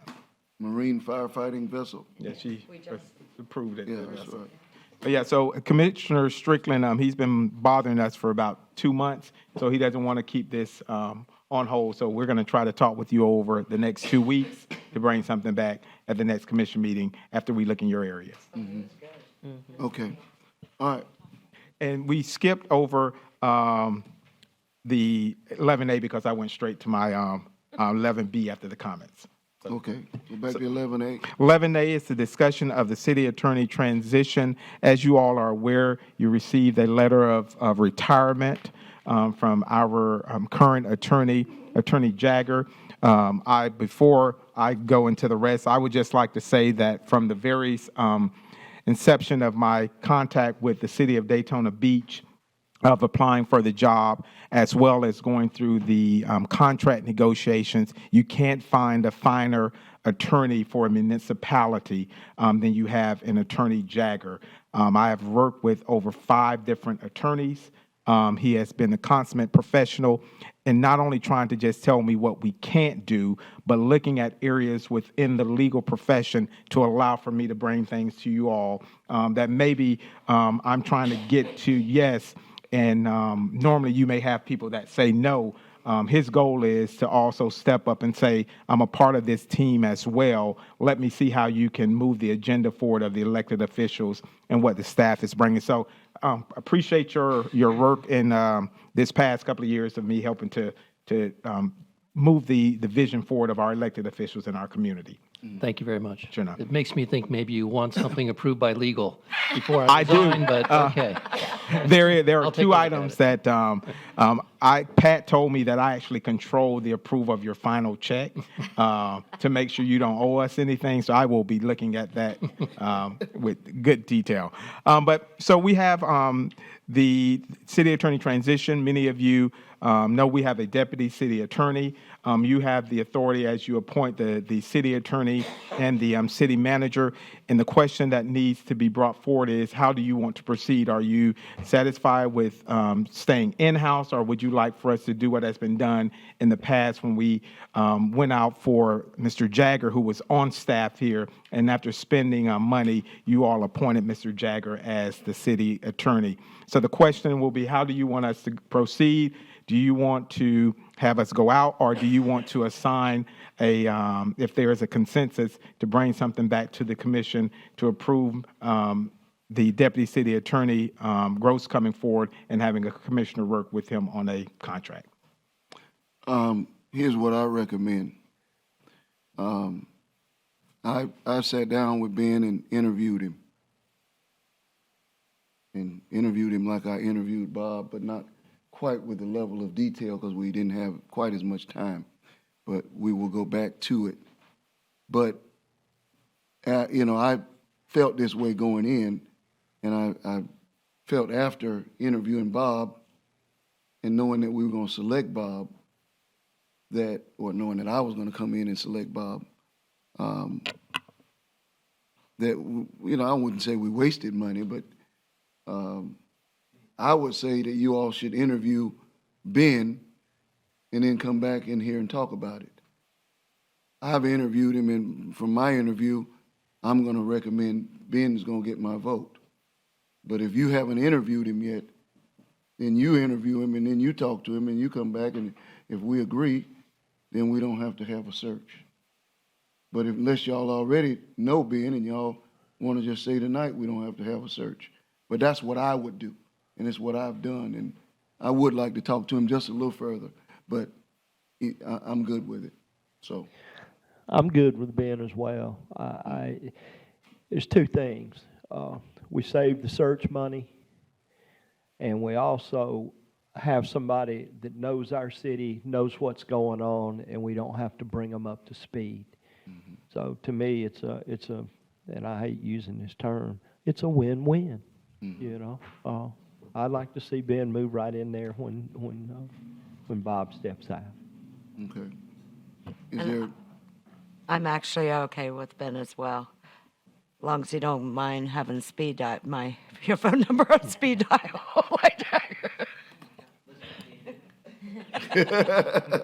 Look out, Ben.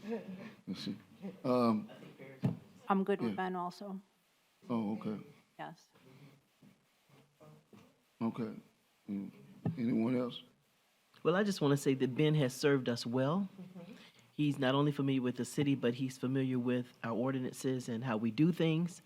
I've had a conversation with Ben, but I also asked our city manager, would he recommend Ben? Since he works with Ben, it's his deputy attorney. Do you think Ben would serve us well? And he came with a high, what I said? City manager. Oh, the city attorney.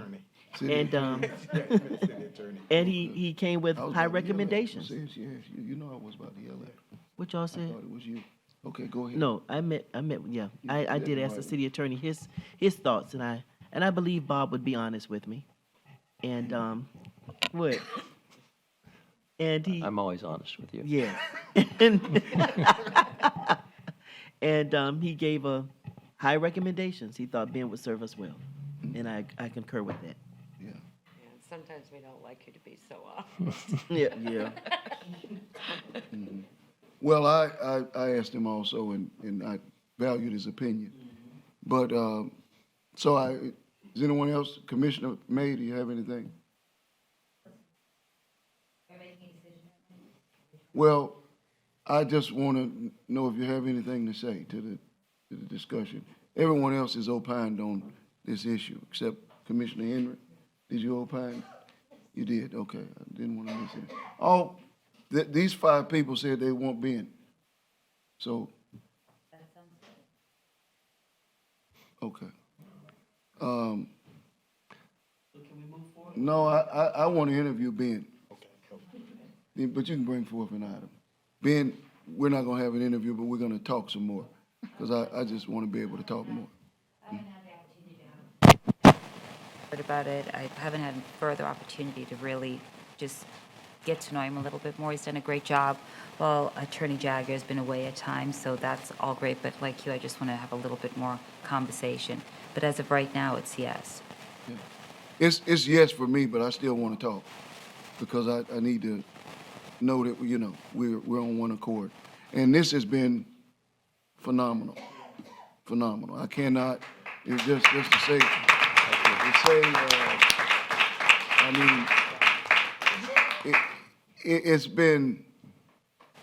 it's really weird, because at first step, the dude is just with us. And he just doesn't mind just working with us. And that's an added responsibility. But it's also how good he is. Because to be a city attorney, you have to have a wide swath of understanding. You are not a specialist and have a narrow expertise, but you got to be able to give sound legal advice on things that you're not planning for. And so I can't overstate as a professional how much I appreciate having you. And I've told you all. Now, I know I have him here because he gets paid, but I will not have First Step without him. So I guess one of the questions being, I have to make sure that you're all right with First Step. You've been there before, haven't you? I'm not going to operate on that board without a good voice. So, okay. All right. Okay. That concludes my report. All right, great. All right, is that all of our remarks? Did you have anything, sir? First, thank you for the kind words, and it's certainly been my honor to represent this board and the shelter. My retirement date isn't until June 15th, so we have some time to work out these details, but the direction we were looking for tonight was whether to go forward with a recruiter or to move toward a contract with Mr. Gross. And so what I'm hearing everyone say is we'll move toward a contract, subject to some further discussions. But that's the way we'll proceed. And at a later meeting, we'll have a contract to present. When we get into the drafting stage, in the past, what the commission has done is appointed a commissioner to act as a fact finder to be engaged in that discussion on the details of the contract that'll come back. So that's obviously up to your discretion, but that's how we've handled that in the past. Yeah, that's right. All right. Okay. good Mr. deal. Mayor, one more thing. I got a text. You have to be careful when you say names.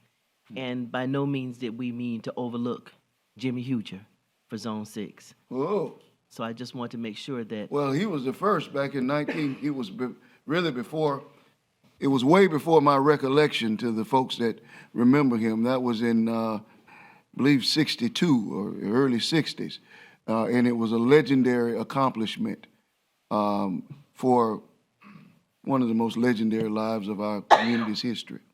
And yes, thank you for the text message, whoever sent it, and to the Huger family and legacy, my apologies for the omission, but certainly not one that lacks gratitude for his phenomenal contributions. Amen.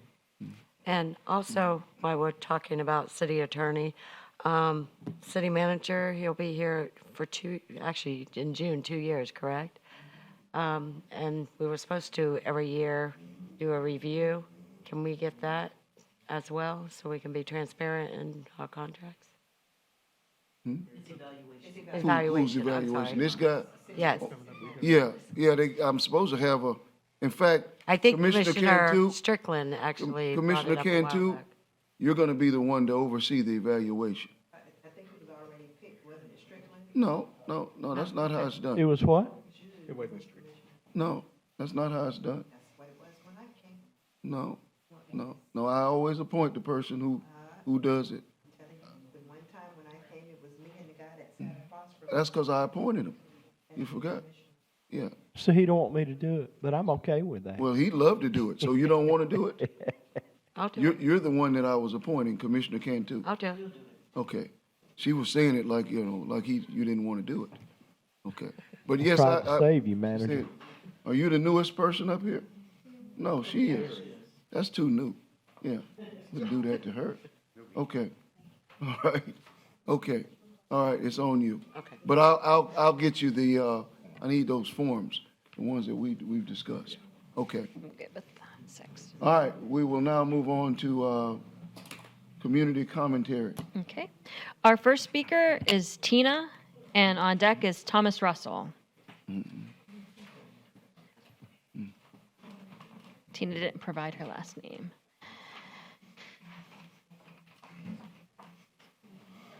Hi, good evening, everyone. I guess I can move this. This is the first time I am with all of you. My name is Tina. I live on Gallus Circle in LPGA, and I have written a letter, but this is my first time in front of you all, so I'm just a little bit nervous, and I'm on a time frame, so I'm going to get right to the point. I'm not used to having a time frame when I talk.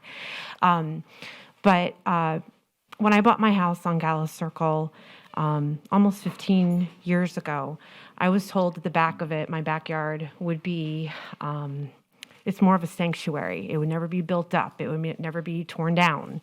I don't know if they say that so I can buy the house, but it was a beautiful backyard. And of course, when there was talks that you guys are going to build behind there, I did write a letter because I do work 12, 14-hour days all the time. And I definitely had to be here today because this conversation is going to go into that cell tower that you guys are trying to get back there. But past couple days, we've had some bulldozers come in and just demolish our backyards. It's very, very sad because I do not know what's going behind there. I've heard all kinds of talk that there's going to be a 7-Eleven behind there or a fast food place or more apartments. I don't know what's going behind us. Literally, we can see the road of LPGA. We live right there by the fire station. See that blinking red light? We can see the road. I can wave to people. I mean, if they can see us, we can see them. And I just need to know what is going behind there. If something was sent out, I mean, I did write a letter to you guys. Didn't hear anything. This was a while ago. And I don't know what's going behind there. I know that there is a wall that is behind the fire station, and it stops at a specific point. I need to know if you guys are going to build a wall, which you guys should, in my opinion, or get huge, huge trees, because now it's very loud and destructive. And frankly, it's not safe anymore. I don't feel safe where I live. And that's just a huge thing for me and my family. And so when I heard about this cell tower going up, it's like, okay, I have to be here. What is it? Oh, I'm sorry. I thought you were talking to me. I'm sorry. It's not the cell phone tower, but. Oh, okay. Okay, but it's called a cell phone tower or tower, right? Okay. So I know that's going to be another eyesore, and I just don't want it there. I think that it's very, very unsafe to have a cell tower so close. I mean, it's already been demolished back there. Now you want to put a huge cell tower. Put it in Margaritaville. Put it over there because it's unsafe, and I'm going to let my husband talk about why, because my time is running down. But for myself, I am a type 1 diabetic. I have chronic migraines, with other medical conditions. It is not safe. I just do not want it there. But I am a small fish in a big pond, so I don't know if what I'm saying is really going to matter. But I just knew I had to be here tonight and talk to all of you and just tell you how I felt. That's my time. Okay, thank you. What street do you live on? Gala Circle. Okay. I don't believe that cell phone tower is even close to you. And do you know where it's going to be? Like where it's supposed to be? Fire Station 7. That's right in back of us. Yeah, but that's not, and actually I think can I get your email before you leave? Because Absolutely. I believe the subdivision that is being built is Timber Creek Village, but I'm not absolutely sure. I have to look at my map. Okay. But that was actually approved a long time ago. Yeah, I mean, I wrote a letter. Like I said, I don't know how many people here are for this, but I just know that I wrote a letter, sent it here. I never heard anything. And again, I don't know what's going to be built there. So I didn't receive a letter, but okay. Yeah, I'll get you Is that your zone, by the way? Are you our zone? Yes, I am. Yay! Okay, good. Good. And I know everybody wants a cell phone tower. Are you serious? You're the only one I've heard. Everybody on our street is upset. And actually, so they might be. Staff members live right there where the cell phone tower is. We talk to our neighbors. They hate it. I don't want to waste everybody's time, but Yeah. I will talk to you and get your number out. Yeah, that would be great. I'll let you know exactly what is being built there. Okay, and if there's any type of safeguard that we're gonna, because we don't want to see we don't want to see a 7-Eleven or something there. That's gonna be. I mean, I Okay, just don't ma'am. feel safe anymore. You want to go ahead and give your information to Kim, and she'll get it to the commissioner. Okay, our next speaker is Thomas Russell, and on deck is Anthony Lesnar. Hi there, Thomas Russell, 603 North Beach Street, Daytona Beach, Florida. I'd like to bring you up to date on me. I've lived and worked in the Daytona Beach area for 50 years. I originally came here and went to work for the Western Auto that was behind Doby's on what was called Volusia Avenue. In all that time, I've only ever had an opportunity to come to a city meeting or meet with a city person. The 4 meetings I've gone to here, and one episode I had concerning a license on property I own, which didn't come out very well. As the lady mentioned, you have a tendency to be nervous. However, I'd like to bring up a couple of things concerning North Beach Street and the CRA. I started to get some information, and the last piece of information I got through the city, I have not been found out what this is. It's on the CRA, it says land acquisition, $1,052,000. CRA is Ballou Road. I didn't think there was a piece of property there that was worth that much money. What? So I contacted the city through the finance, and I said, I'd like to know exactly what is that money for. Then underneath it, it said Ballou Road streetscapes, $115,000. And then it says bridge, $445,000. And I'm saying, excuse me, where the hell's all this money coming from? I don't know. Nothing's ever been done on the east side of North Beach Street. So where is this money coming from, and why is it being spent? Now, the good news is I want to compliment the people who do the payroll records, because there is no doubt exactly what all the payrolls was spent for. You can look at the sheet. It tells you workers' comp, travel, car allowance, telephone allowance. But when you get to the next section, and it says fixed cost, but we spend all that money, and it just says land acquisition. Why? Shouldn't it say what land it was purchased? Why would you just put land acquisition when you put down workers' comp, $72, and you put $1 million out on something and don't say what it is? Ballou Road streetscapes, an explanation of what the expenses are for. That's what I like to see. I'm working on getting it. Thank you for your time. And Go, your time's up, but, and that's not to say that to you, but that kind of makes sense, what he's saying. He should know, you might want to get some help. They're saying it's on there, so maybe give him some assistance on how to read it and get the information easily, because citizens should be able to get the information that they need. if I may comment on that, Mayor. Okay. I'm not a techie person. Many of the people in this community are not techie people, all right? I have to have a person I can ask a question and get an answer. We'll give you the answer. Just Okay. somebody Thank you. help him, because I want him to have what he wants to know. All right. Just Thank you very if much. Dad came down here, he wouldn't be techie either. He needs some help. Okay, our next speaker is Anthony, is it Lesnar? And on deck is Stephen Mallon. Yes, this cell phone tower, we got a letter probably 2 months ago saying that there's on a vote on it, and then they canceled it. And then now we get a letter 2 weeks ago saying they're putting it back there at the fire station, which is only 1,000 feet from my house. So anybody here would like to live under a cell phone tower, knowing the radiation and stuff that comes off of it? And I just want to know a question, is there any way that we can get it moved to across the street to Publix or Margaritaville? Because we never had a problem with cell phones out there, and we've been there for 10 years. I've been there for 10 years. And we, as a citizen, we should vote. We should all get, whoever lives around that base of the cell phone tower, get to vote if it should go there. Sir, I have one around to all the communities, and you two are the only ones that did not want the cell phone tower. You go to my page, anything. You go to whole Gala Circle. Everybody's up there work, because we just got the letter 2 weeks ago. Here's my phone number. You can give me a call, and I'll talk to you more. Okay? There has to be a way to move it. Because would you like to live on your cell phone tower? No. You know how? It wouldn't bother me, What but. goes on, you get cancer, everything.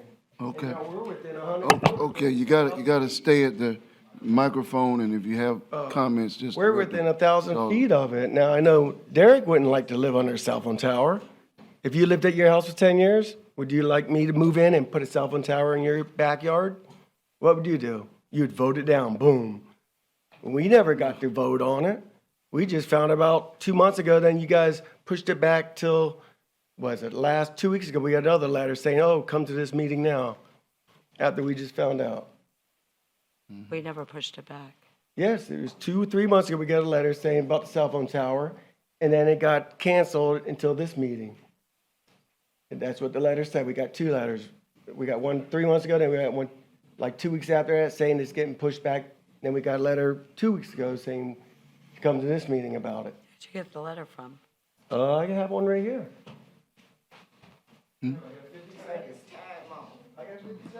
I know, go ahead.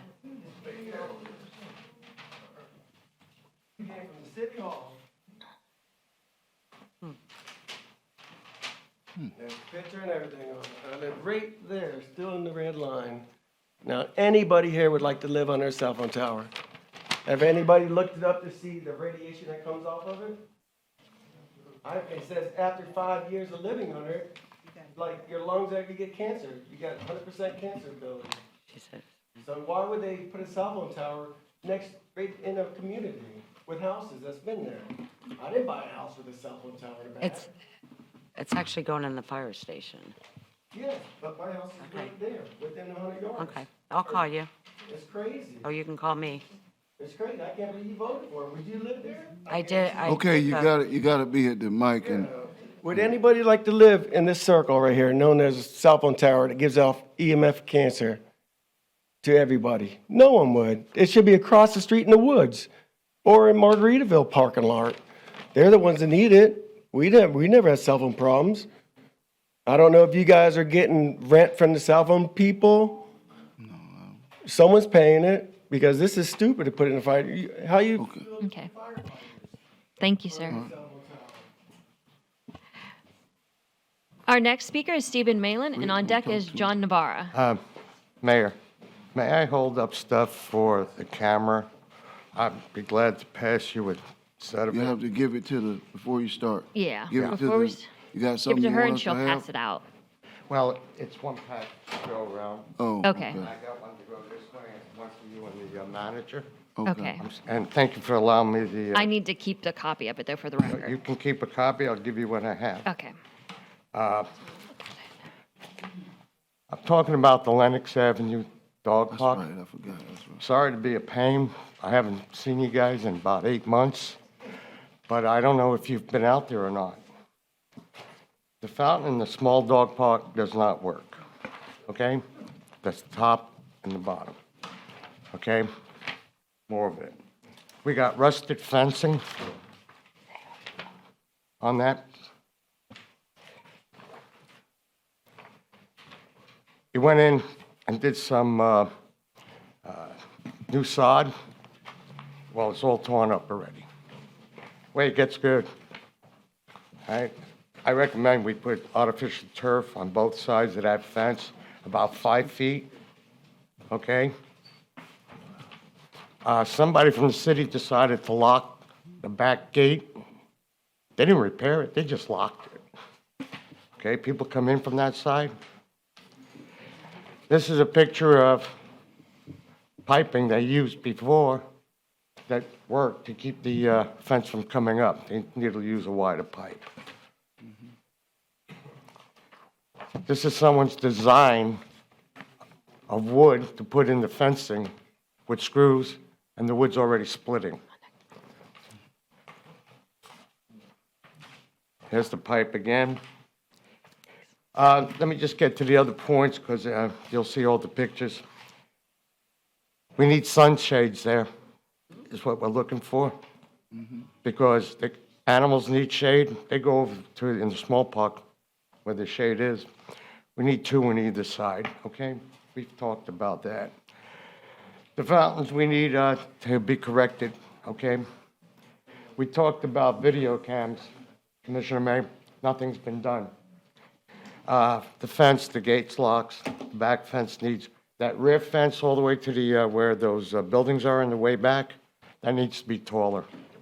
Okay, people just keep coming over it. The irrigation, I know they fixed it. Come on down. A lot of broken heads okay? You need to post larger signs for gas, electric, or any type of motor vehicle going through there, okay? We've got kids riding these little mini bikes and electric scooters flying through there, okay? Now, there are people down there, if you come around 4 o'clock, we'll show you the pictures. I'd like to see artificial turf. I know it's an expensive proposition, but the whole park doesn't need to be done. Just where the center line is with the fencing. Bring up something else to you. Talk about a sports complex. I was recently up at Gatlinburg. You guys go see it. It's one heck of a sports complex. Soccer, football, swimming, gymnasium, tennis, bowling. Thank you very much. Thank you. Gatlinburg, okay. Is this to Mr. Holmes? Okay, perfect. Yeah. And if you give that to me, I'll put it in the record. Thank you. Okay. Thanks, Our- Steve. We're gonna get some work done on it. Our next speaker is John Navarra, and on deck is Amy Pyle. Good evening. I'm John Navarro, 168 Springwood Drive. First, I would like to thank City Manager Fiacher for the excellent program with the community reach out about 2 weeks ago. You fed us dinner and everything, and it's very much appreciated. It was an honor to meet you, sir. And I would recommend anybody in the audience to attend one of these events with the city. It is very empowering and very worth going. I want to speak tonight about the affordable housing issue, and I am for the Affordable Housing Trust Fund with the linkage, because I think that is the best way for us to proceed. I've been working with the faith organization, and thank you, Mr. Mayor, for your attendance at the Action Assembly last week. And I went to try to go to dinner in another city, a neighboring city in the county, and 3 places that I have tried to, that I've eaten at in the last 30 years were closed on a weeknight. And I thought it might have been due to the COVID, but it was not. People who lived in the city said that they couldn't get staffing for the restaurants, and the restaurants had to close on a weeknight. And that would be a great burden to the small businesses in our community if we had that difficulty here. And so there seems to be an imbalance, not due to anybody's fault, but an imbalance in which people who are older and are retired are moving down at higher levels than people who are working families with children, with people who would work those jobs. And if people can't afford to have a livable place to live, they just can't earn the salaries. And I can understand where the small businesses can't increase the price of meals very greatly. They can't offer an enormous increase in income in order to make a profit.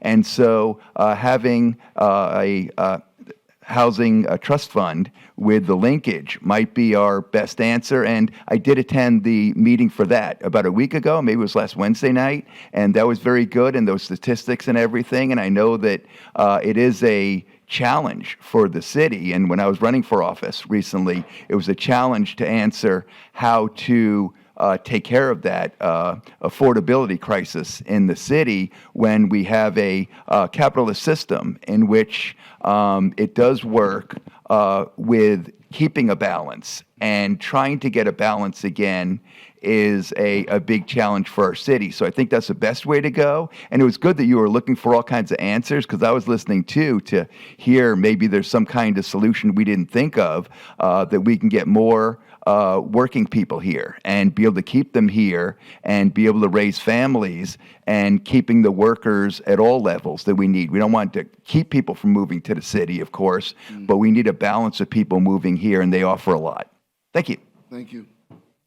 Our next speaker is Amy Pyle, and on deck is Summer Hayes. Good evening, Amy Pyle, 136 South Grandview. You mentioned being comfortable, and I just want to thank you all, because this is a very comfortable commission meeting. And I know, sometimes it's tempting to get a little too comfortable, but I appreciate the fact that I feel like I can approach any of you, and I've always felt very comfortable speaking here. My neighbors and I have a simple request. Before any new licenses are granted to the Streamline Hotel, I understand it's been sold, and I want to give you some background on it. Their license originally included something called a cabaret and in the rooftop bar, and the BTR specifically stated sound permit not required. We need to take a look at why that was allowed and not included in the new lease. The bar is too small upstairs for any live entertainment, so obviously anything, is naturally spills out onto the roof. For years, we dealt with horrible noise issues when they did not even have an amplified sound permit. It was impossible to get compliance the ways the ordinances were written. In May of 2021, staff decided the answer was to give them an amplified sound permit with specific requirements. They happened to be closed for renovations then until July, but by September, that license was already suspended for 30 days for violations. Since then, the permit's been renewed a couple times. It's a 6-month permit, and most recently it was renewed in February. The Streamline almost never adheres to those rules. They routinely advertise DJ parties on the roof, but now they leave the closing time off the ad. We can't open a window on Sunday afternoons. We can't read a book on the porch. We can't sleep without earplugs, and even then the bass gets through. Some of us have medical issues because of it. Our old windows rattle. Sadly, a lot of times we just endure it because we think maybe an email to the City Commission on Monday morning will help. Since that permit renewal this February, we've submitted photos of speakers up on stands pointing to the west, which is a violation. We've submitted videos of music up to 2 a.m., which is a violation. We have reluctantly made calls to waste valuable police hours to investigate that in the middle of a Saturday night. What we really want to know is what the new owners expect to do there before that roller coaster starts up again with a brand new person owning the Streamline. I wonder what has been told to them about what they're allowed to do on that roof, and here's my ask. I would respectfully request a meeting between staff, the new owners, and the residents that are directly affected so that we can have clear expectations for both sides. I mean, I want to hear what the owner is being told about what's allowed up there, and that way we know what's happening. Let me ask you a question, Ms. Amy. Yes. When you all have had all of these problems, because I've seen the emails, and I know that staff has to be aware of the emails. Have you, is this during the time when we don't have code enforcement? Why do you think we're not successful in eliminating it? Well, if it happens on a Sunday or in the middle of the night on a Saturday at 1 a.m., there's no one to call but police.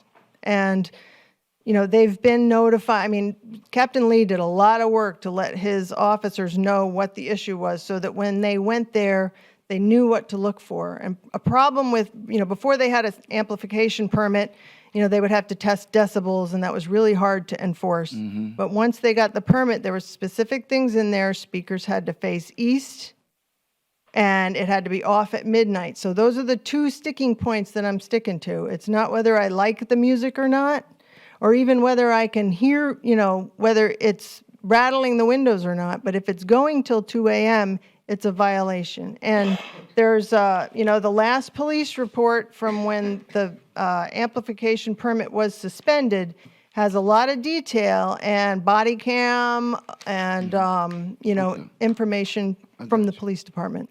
Okay. So it seems to me, and we've had this issue before. Thank you. I'm okay. good. Thank you very much. That we got to have someone that can, I don't know how many code officers we now have, but someone has to be able to regulate that. Police do go out. They do? Yes. The police are the ones that will go out there. If code, they're not going to listen to a code officer if it's not a law enforcement officer. The police do go out there into the area. I think the decision is going to have to be made from an elected official standpoint. Do you want to allow them to have that permit? Because it's music on top of the hotel. It really is going to come down to, do you want that particular establishment to have a permit for outdoor music on the top of the hotel. Well, why would they have to go and have it playing at 2:00? If they're violating the permit, then they shouldn't have it. Correct. Whatever the permit is, that's what we should enforce. If they want to violate, then they don't get it. Just get rid of it. Like, does enforcement look like somebody goes over there and says, hey, turn it down, they turn it down, the officer leaves, and it goes back up? And I've driven out there in the evening times when it's not supposed to be on, and it's on.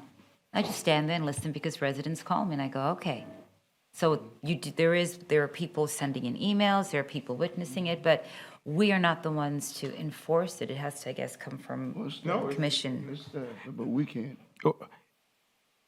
If you all want us to bring back to cancel the rooftop special permit, we will do that.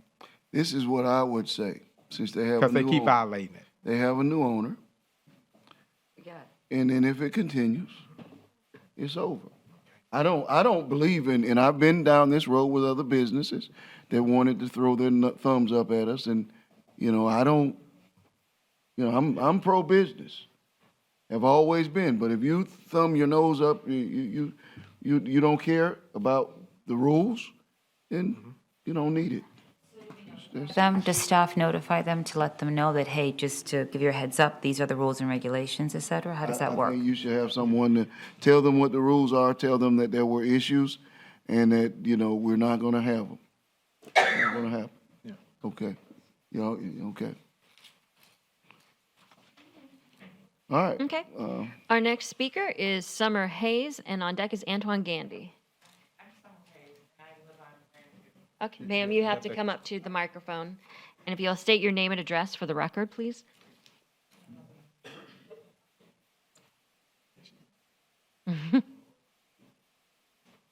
It's all right, Summer. I have a problem speaking, so sometimes it doesn't always work out for me. Okay. We're with you. Summer Hayes, 124 South Grandview Avenue, Daytona Beach.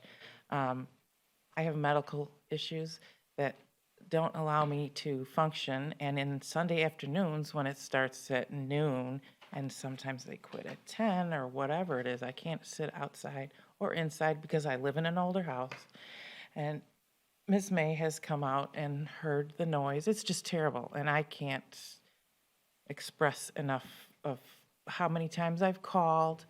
And after a while, it got to be where the police chief would say to me that all he has to do is sometimes make a phone call, and yes, that would work. But lately, it's just gotten to be out of control. And I have to excuse myself now because I won't get any better. So. We're going to take care of it. Thanks. Thank you, Summer. When does the new owners take over? I don't have that information. We read it in the paper like everybody else. Okay. Maybe we should find out. Yeah. Our next speaker is Antoine Gandy, and on deck is William Biddorf. Antoine Gandy, 1324 North Paradise Lane. I'm just addressing the commission to ask for an extension on the ordinance that was issued to the hookah lounges regarding the time change for several different reasons, but just addressing this commission to ask for an extension on that. And another question was special conditions permit. I know it was mentioned at the last meeting, but I don't know if it was any progress made on that permit, what the conditions would be to operate in a certain time frame, whether it would be having an off-duty police officer, a certain amount of security. I don't know what the status is on that permit and if it was actually going to be implemented. Okay, I don't know anything about that. I don't know anything. I don't have an answer for myself. Okay, is it somebody I could probably check with maybe in the future? Because I know Shannon DeBarlo told me it was a permit that was being worked on. I just seen her, maybe a week and a half ago. I just renewed my business permit, and she said it wasn't finished. She don't know the details of it, but she do know it was a permit being worked on. Yeah, that's, that doesn't, I don't, whatever permit that is, it has nothing to do with the time. Okay. So, well, that leads me to my other question. Would y'all be willing to show some lenience and mercy and grant me an extension on that? And the main reason is the lack of revenue that's been generated the last 2 months is not what I thought it would be, mainly because of the bad light that was shed. I don't know if it was due to media. I don't know if it was people thought we was already closing at 2. I don't know what it was, but we seen around a 45 to 52% decrease in revenue in just those last 2 months. So, like I said, I'm just asking for an extension. You know.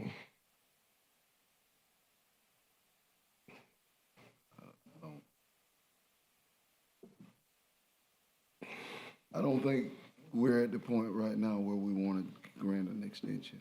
We come down this road, this is where we are. Just the rest of you have that inclination. I don't, we just got here. Okay, and so what would be the steps to take to get that back before the commission?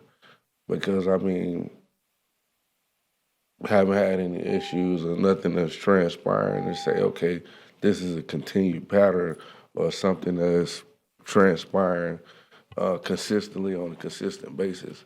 And I just had Officer Doe here, but he just left. Took me a while to get up here, but he was actually off-duty police officer that worked for Daytona Beach Police Department that worked there. And I also have a couple members of the security team here as well. But I actually wanted Officer Doe to speak because he can speak from an officer perspective. Okay, sir, I'm sorry, your time has expired. Okay, so what steps do I take? That was never answered. What's that? Well, you'd have to get the commission to be ready to do that. And you're talking to us tonight. I don't think there's the inclination at this time to reconsider that. Okay. You know, okay. Okay. Thank you. Our next speaker is William Biddorf, and on deck is John Nicholson. Always somebody's business, that's frustrating. But you have to run it right. Is Mr. Biddorf here? Okay. Our next speaker is John Nicholson, and on deck is Lindsay Metters.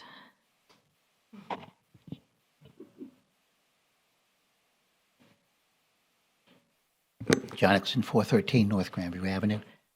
Derek, it's right at the top of my list. First thing, attorney, nationwide search or hire within? We went through this, or didn't go through this, when we hired the police chief. That should have been the topic when we hired the police chief. Both Mike Chitwood and Craig Capri both said the wisest choice was to hire within. Now, I've known Ben since he got here. It has nothing to do with Ben.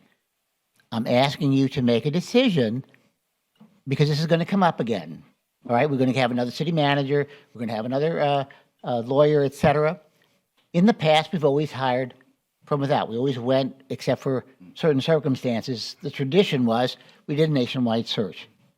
Now, Mike Chitwood and Craig Capri both said it's better to hire from within. It's a good policy to do so. So I'm asking you to have that discussion. Do we want to do that first?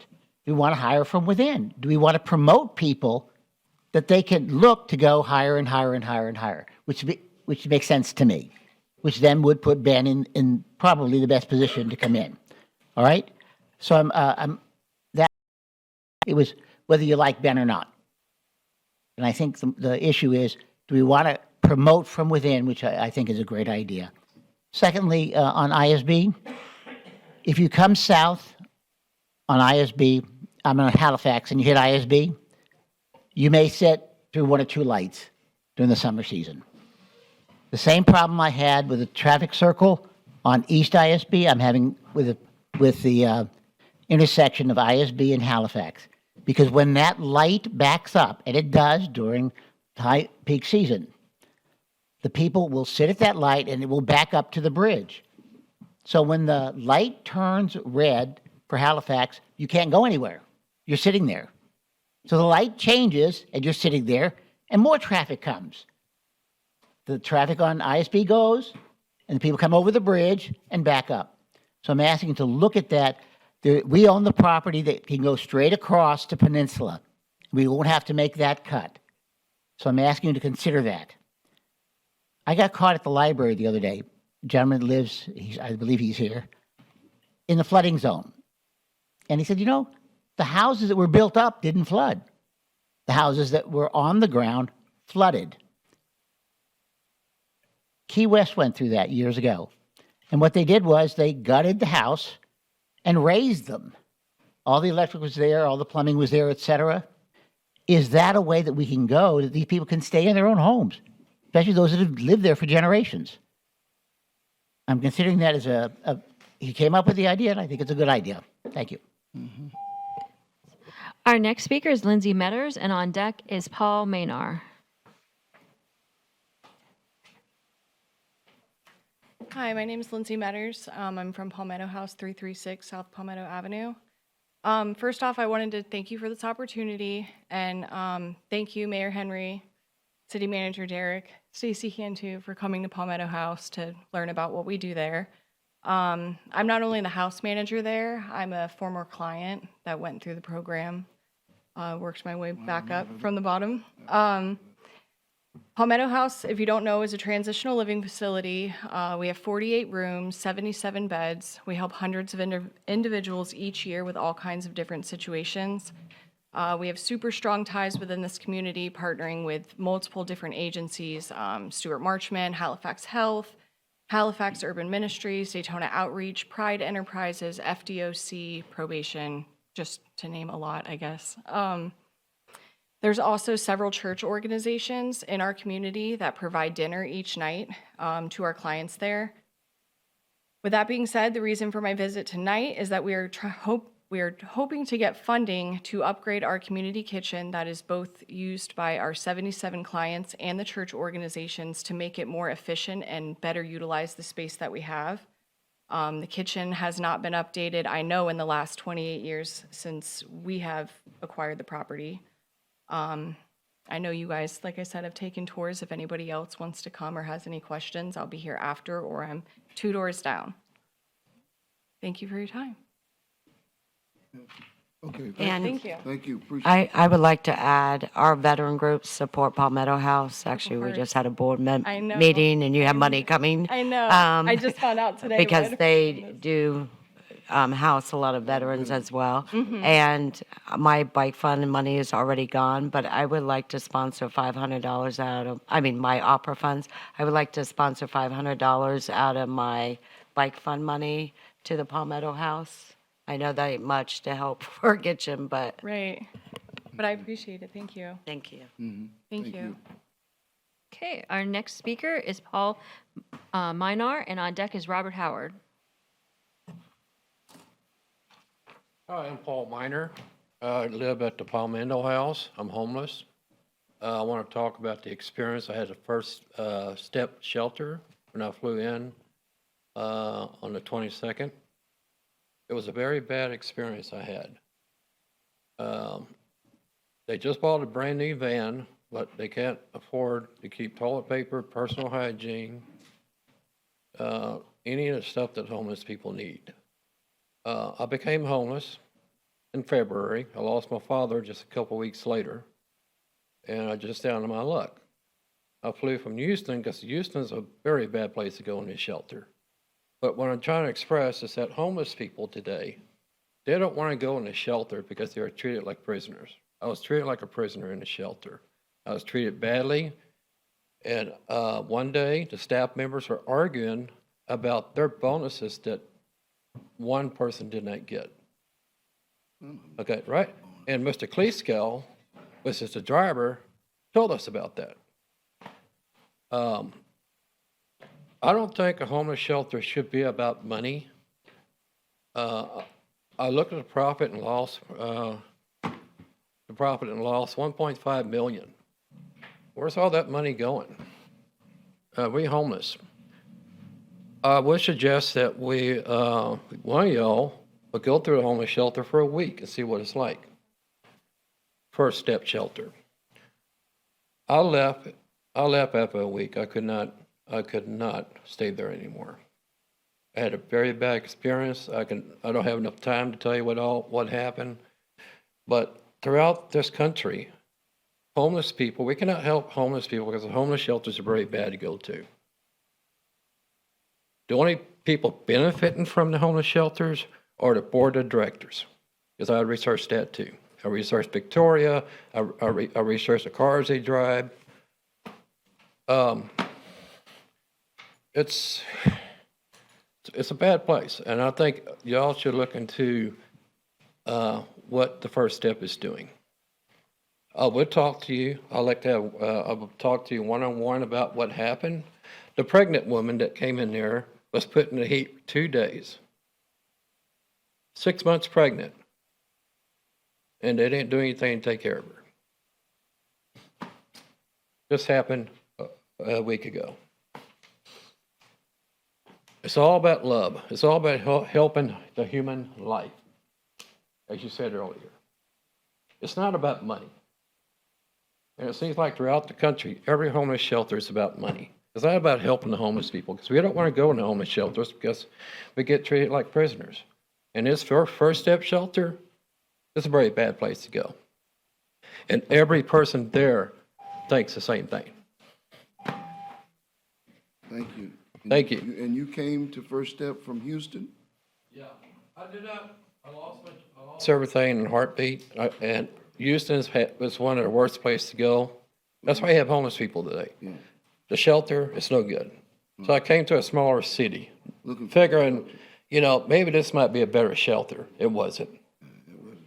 Okay, So, thank you. Thank you. That's one of the arguments against the shelter, was the idea that, I'm done. It was the idea that you would attract people from other communities. That's one of the issues with that. And you don't want that. So it's not for everyone. Every shelter is not for everyone. Okay. Our next speaker is Robert Howard, and on deck is Tanya Ray. Yeah, it came from somewhere else. Good evening, Mr. Mayor and City Attorney Yeager. I remember you and City Clerk from about 2017 to 2018. Most of you remember me from the tattoo ordinances that I was here in a big part of, and gracefully got the vote from the city to open my studio, which is now and has been since day one the #1 studio in Daytona Beach. Greatly appreciated. It's allowed me to do a lot for my family, my kids, and things like that. I'm here tonight because I had spoke to you, Mr. Mayor, about a year ago concerning adding piercings to my location, and which you said didn't seem to be a problem. Appreciate that. Just now in a financial situation to start that process. I've been on the phone with and through emails with Ms. Phillips, Mr. Thomas, Mr. Mrozak, I believe that's how you pronounce it, Ms. Askew. They've been very helpful. But I'm here to address any concerns or questions about the process, and just to give you an idea that 98% of tattoo studios in this country offer piercings. And actually, it's safer than a piercing that you would get at a mall for your child. I've pierced everything from infant ears on up, you name it, I've done it. Even to include Universal Studios, I mean, they do piercings there. I don't see it really being a problem, just adding this, and it's going to increase my revenue to a point that I'm a father of a 6-year-old now, and who's a Cub Scout. I'm going to be a Cub Scout leader here soon. I'm going through the training. It's going to allow me to put some funds back for him, and that's my main concern, is to, maybe I can put him through college with this extra money that will come in through piercings. So, I'd just like to address any concerns or questions. Before I go through the process, I've already accepted the fact I'm going to pay the fees, which is a little over $3,000. It's going to be quite costly, so I would like to know if there's any questions or anything that I can answer for anyone. But I'm just an old veteran and a father of 8, adopted 4, one right here from Daytona Beach when he was 12. He's now 35 and very successful business person, served his country honorably. All my kids are raised except for the 6-year-old now, so it's just him and I. But I just wanted to kind of get a preempt to what I'm about to do and see if there were any concerns. I do know that in the Shores, they've had piercings there in the 2 studios that have been there since the late 90s. And I've addressed the city there. They've had 0 issues with it. And of course, any other city, including my own that I came from, I help write the laws for Indiana as far as tattoos and piercings. So, Why weren't piercings a part of your initial proposal to us? it wasn't allowed. The zoning was not allowed. So it's allowed now? It's No, not allowed. He's gonna be asking that it be allowed. Oh. Yes. That'll be the question. Yeah. Okay. Yeah. So that's just I just wanted to give you guys a heads up that it'd be coming across. Like I was told in the email, it's the ultimate decision lies upon you guys. So, just to kind of give you a heads up. All right, thank you. Thank you, sir. Our next speaker is Tanya Ray, and on deck is Frederick Brown. Hi, I'm Tanya Ray. I live at 708 North Peninsula Avenue. And you've seen me before. I was here speaking about the sober living homes. I really want to clarify so that my words are not twisted and used inappropriately. It's not that we don't want sober living anywhere in the area. We don't think that it's appropriate for the historical area. That is my complete point there. Other than we do want sober living facilities as a group to be licensed, permitted, and not self-supervised. I've seen bad things come out of that. Again, I'm 25 years. I was a drug and alcohol abuse counselor. I also have a child who was addicted. She was a military veteran, and instead of taking care of some health needs that she had, she was fed a steady dose of opioids. So I've been down that track, down that rabbit hole. I've worked or tried to work very closely with everyone here on that subject. However, last week there was a bit of disparaging remarks made by our Ken Strickland, our commissioner, and I would like to give him an opportunity to clarify what it was that he meant by uppity and those people at Seaside, and who was going to burn your house down. I really would like an answer to that. I'm giving you a chance to clarify what got you so emotionally engaged about our discussions. Because I'm very emotionally engaged myself, and so are the 300 people that asked me to come here tonight. Yes, you have a list from not last meeting, but meeting before of several hundred. So, on that note, I felt that the apology was dismissive and embarrassing, if that's what that was. I do accept yours. I understand that these things happen. I'm multiracial. My whole family is the United Nations meeting when we sit down to dinner. I don't like any slurs of any, and don't permit that. I don't believe that this is the forum, and I had hoped for something a little more heartfelt rather than, and that's all I'm going to say. You have the floor.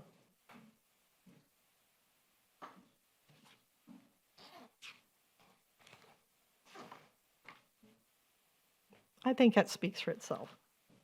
Thank you. Okay. Our next speaker is Frederick Brown, and on deck is Patricia Hurd.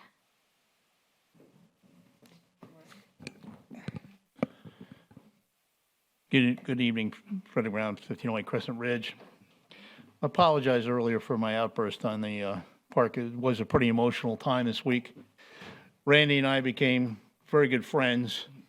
We fought very hard together to preserve the park at Bridgeport Heights, which was deeded to the public forever. I put together a study and a number of vendors, and I provided it to my commissioner, who spoke on it. I'm sorry I didn't get a chance to speak earlier, but we lost Randy this week. And Randy's dying wish to me was to make sure I got that park bench installed. And we have plenty of people, if the city's not going to do it, we have plenty of people that are willing to donate to get it done.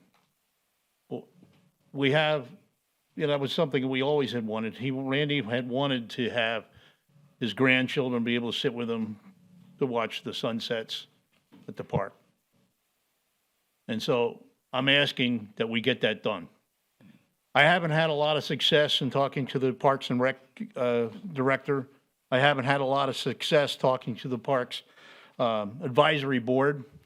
I've attended those meetings, and for the gentleman who was talking about Lenox Park, I presented all that information. I had a half hour with the Parks Director, Mr. Willis, and I presented all the stuff that he presented and a lot more. So far, nothing's getting done. So just the one thing, if we could get it done, could we at least get a memorial bench? Randy will be observing it from above. Unfortunately, he won't be here below.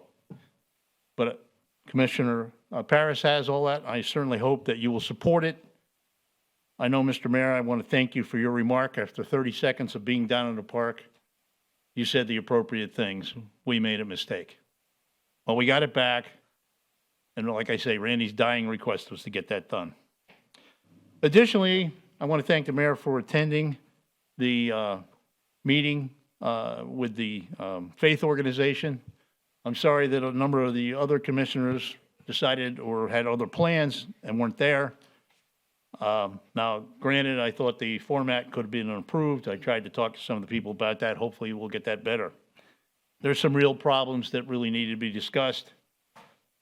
It was nice to see an attendance of over 1,000 people at a meeting. Shows that some people do care. I also want to thank Commissioner May for the EVs. It's something else I've brought up numerous times about we have great resources here in our communities with the universities.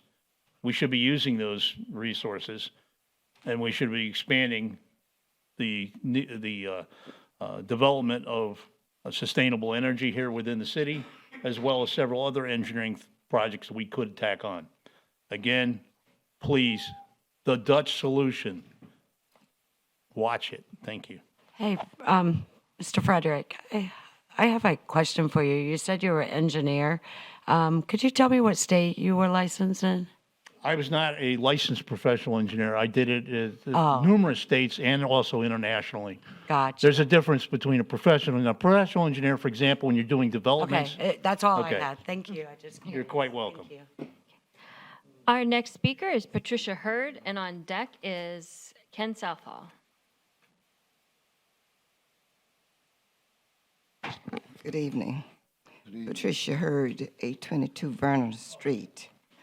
I'm speaking of MLK, Martin Luther King Drive, Dr. Martin Luther King Drive Boulevard.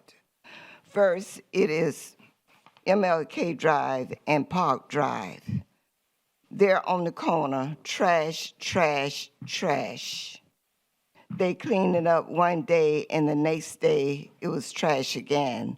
They have also placed a sign up there, do not trespass, and private property. MLK and Cedar Street, they're on the corner there, parking. Number one, we need to go strips, city, back on the curves. We need the police and everyone else to move these people off of the curves.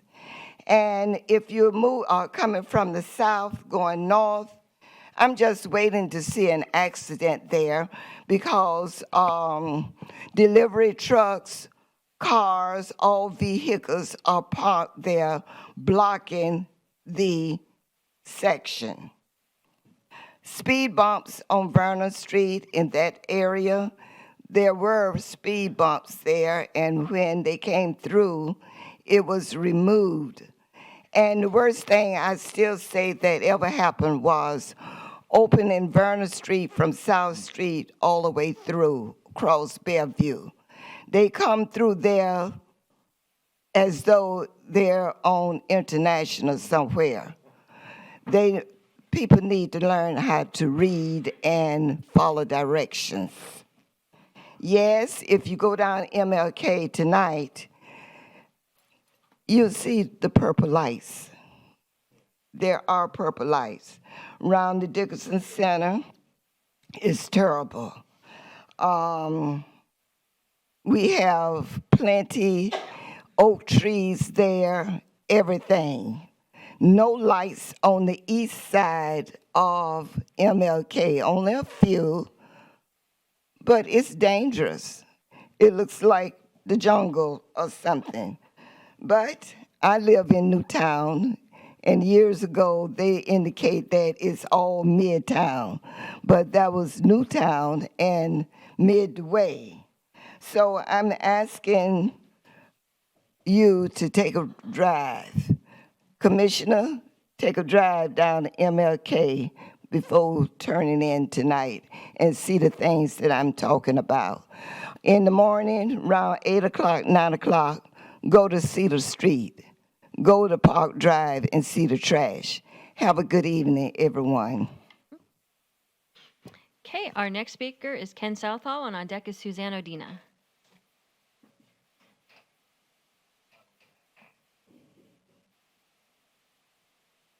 How y'all doing? Hey, Mr. Southall. My name is Ken Southall, and I attended a meeting, that faith meeting that we was talking about, and I learned a lot. But as I learned, I'm very disappointed because I'm learning that throughout history, we can see people, and God made it to the point where we can't feel exactly what they feel. But if we go through a certain experience, we can sympathize. And that's good, because if I felt what every person felt, the pain they felt, I couldn't survive. I couldn't. But I'm asking, if we pull together and work together, we can accomplish something. And I've noticed, and I appreciate John. I'm the one that John had the conversation with at the library. And I'm glad to have him on board, because he's one of the type of person that just agitates you, you know what I mean? Wish he'd just shut up sometime. But I need him. I need that person. Another thing is that Amazon, and we can use their business, but my question is, how are they dealing with, or are they part of, or will they become part of the problem of the flood? Where are their water directed at? Will we receive, or will we come down to our neighborhood and make it worse? Can anyone answer that question? Anyone? And anything else that we build, like in DME, they're building there. Where's that water coming to? Where is it going? And if it's going to hurt the existing neighborhood, who's at fault? Can we sue the city for allowing them to come in and do that? I'm asking.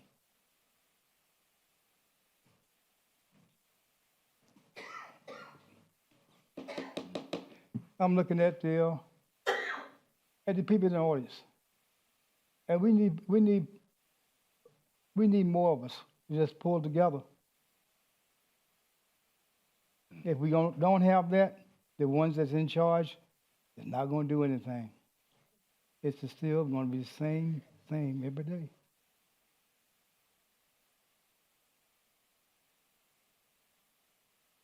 So I'm asking, let's work together.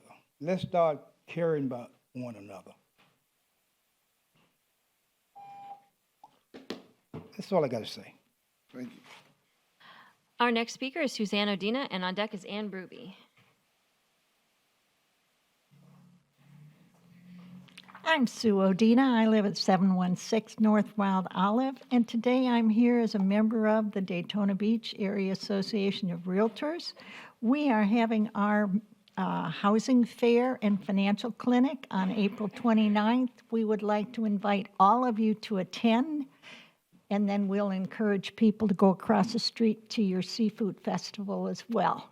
We do have banners up for both, and thank you very much for that. We appreciate it. Also want to thank Commissioner May because she's made arrangements for a container building, a container house to be displayed there. It's an opportunity for y'all to see other ways to increase our affordability of housing, other methods for construction. We hope that you'll be open to some different ideas so that perhaps our missing middle can afford to live here and be more connected to the community. And I did bring some flyers so that you can put them in your office or on your bathroom mirror or whatever to remind you to come. Thank you. Thank you, Sue. Thank you.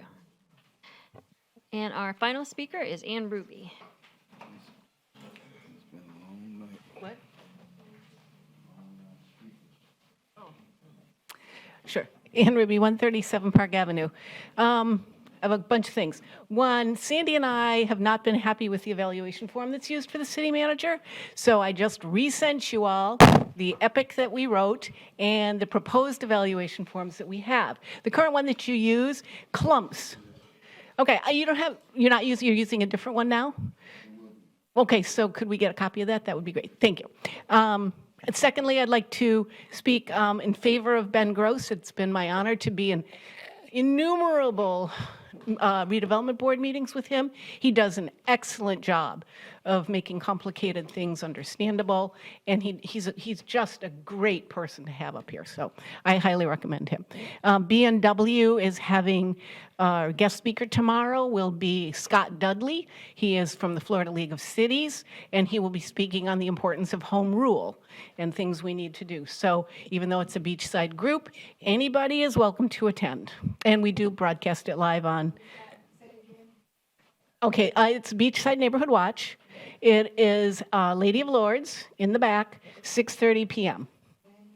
Tomorrow night, Thursday night. But you can watch it on Facebook, too. He'll be on Facebook, too. Lenox Park, I would hope that things that, we've been asking things through B&W, we've been asking for changes there. Many of them he listed, not all. Some he listed we didn't ask for, but since August 24th, without being able to get any kind of a commitment of dates or updates, and it's getting a little frustrating, and I'm a little embarrassed to have to go back every month and say I don't have an update. So I would hope we could get an update on that. CRA funds, people have been coming up here for quite some time asking for more information, more transparency. And I know I've sent to you all, I can send it again, a report I did based off the 2017 reports that rolled it up by category. And it, I think, created a meaningful report. And I think that's something that the city needs to look at doing on a quarterly basis, is just providing a meaningful report. And it should, listing 72 entries for worker compensation doesn't make any sense. You've got to roll this stuff up, and it's got to be meaningful. And somebody could develop that report. It could be pretty canned and pretty easy to produce once it's done. So I think that's something that needs to be done. Sandy and I did go see the SnapSpace container home on Friday. It's phenomenal. It's just amazing. They've been in business since, I think, 2005. They have developed a container home that can flood, that can be submerged, and then be unsubmerged and be livable. They can do so many amazing things. So I urge you to please go look at, thank you, Commissioner May, for bringing them. Go look at them on the 29th. Go inside. It's really, really going to be worth seeing, and it's something to consider. And I think I'm done. Thank you.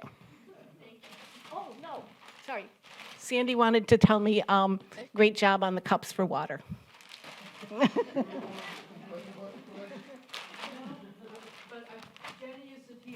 somebody had to Jenny praise is you. giving, okay, I do have to defer and respect Jenny, but why would we didn't have this? That's the go. What's the difference? Oh, Those this- are biodegradable, 100%. Oh, they are? Yes, just in case you forget your tumbler, which you guys will. I'm not gonna bring it.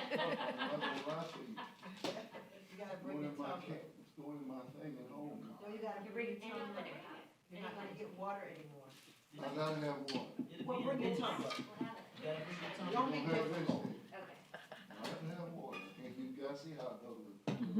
All right, good night. Love you, Daytona Beach.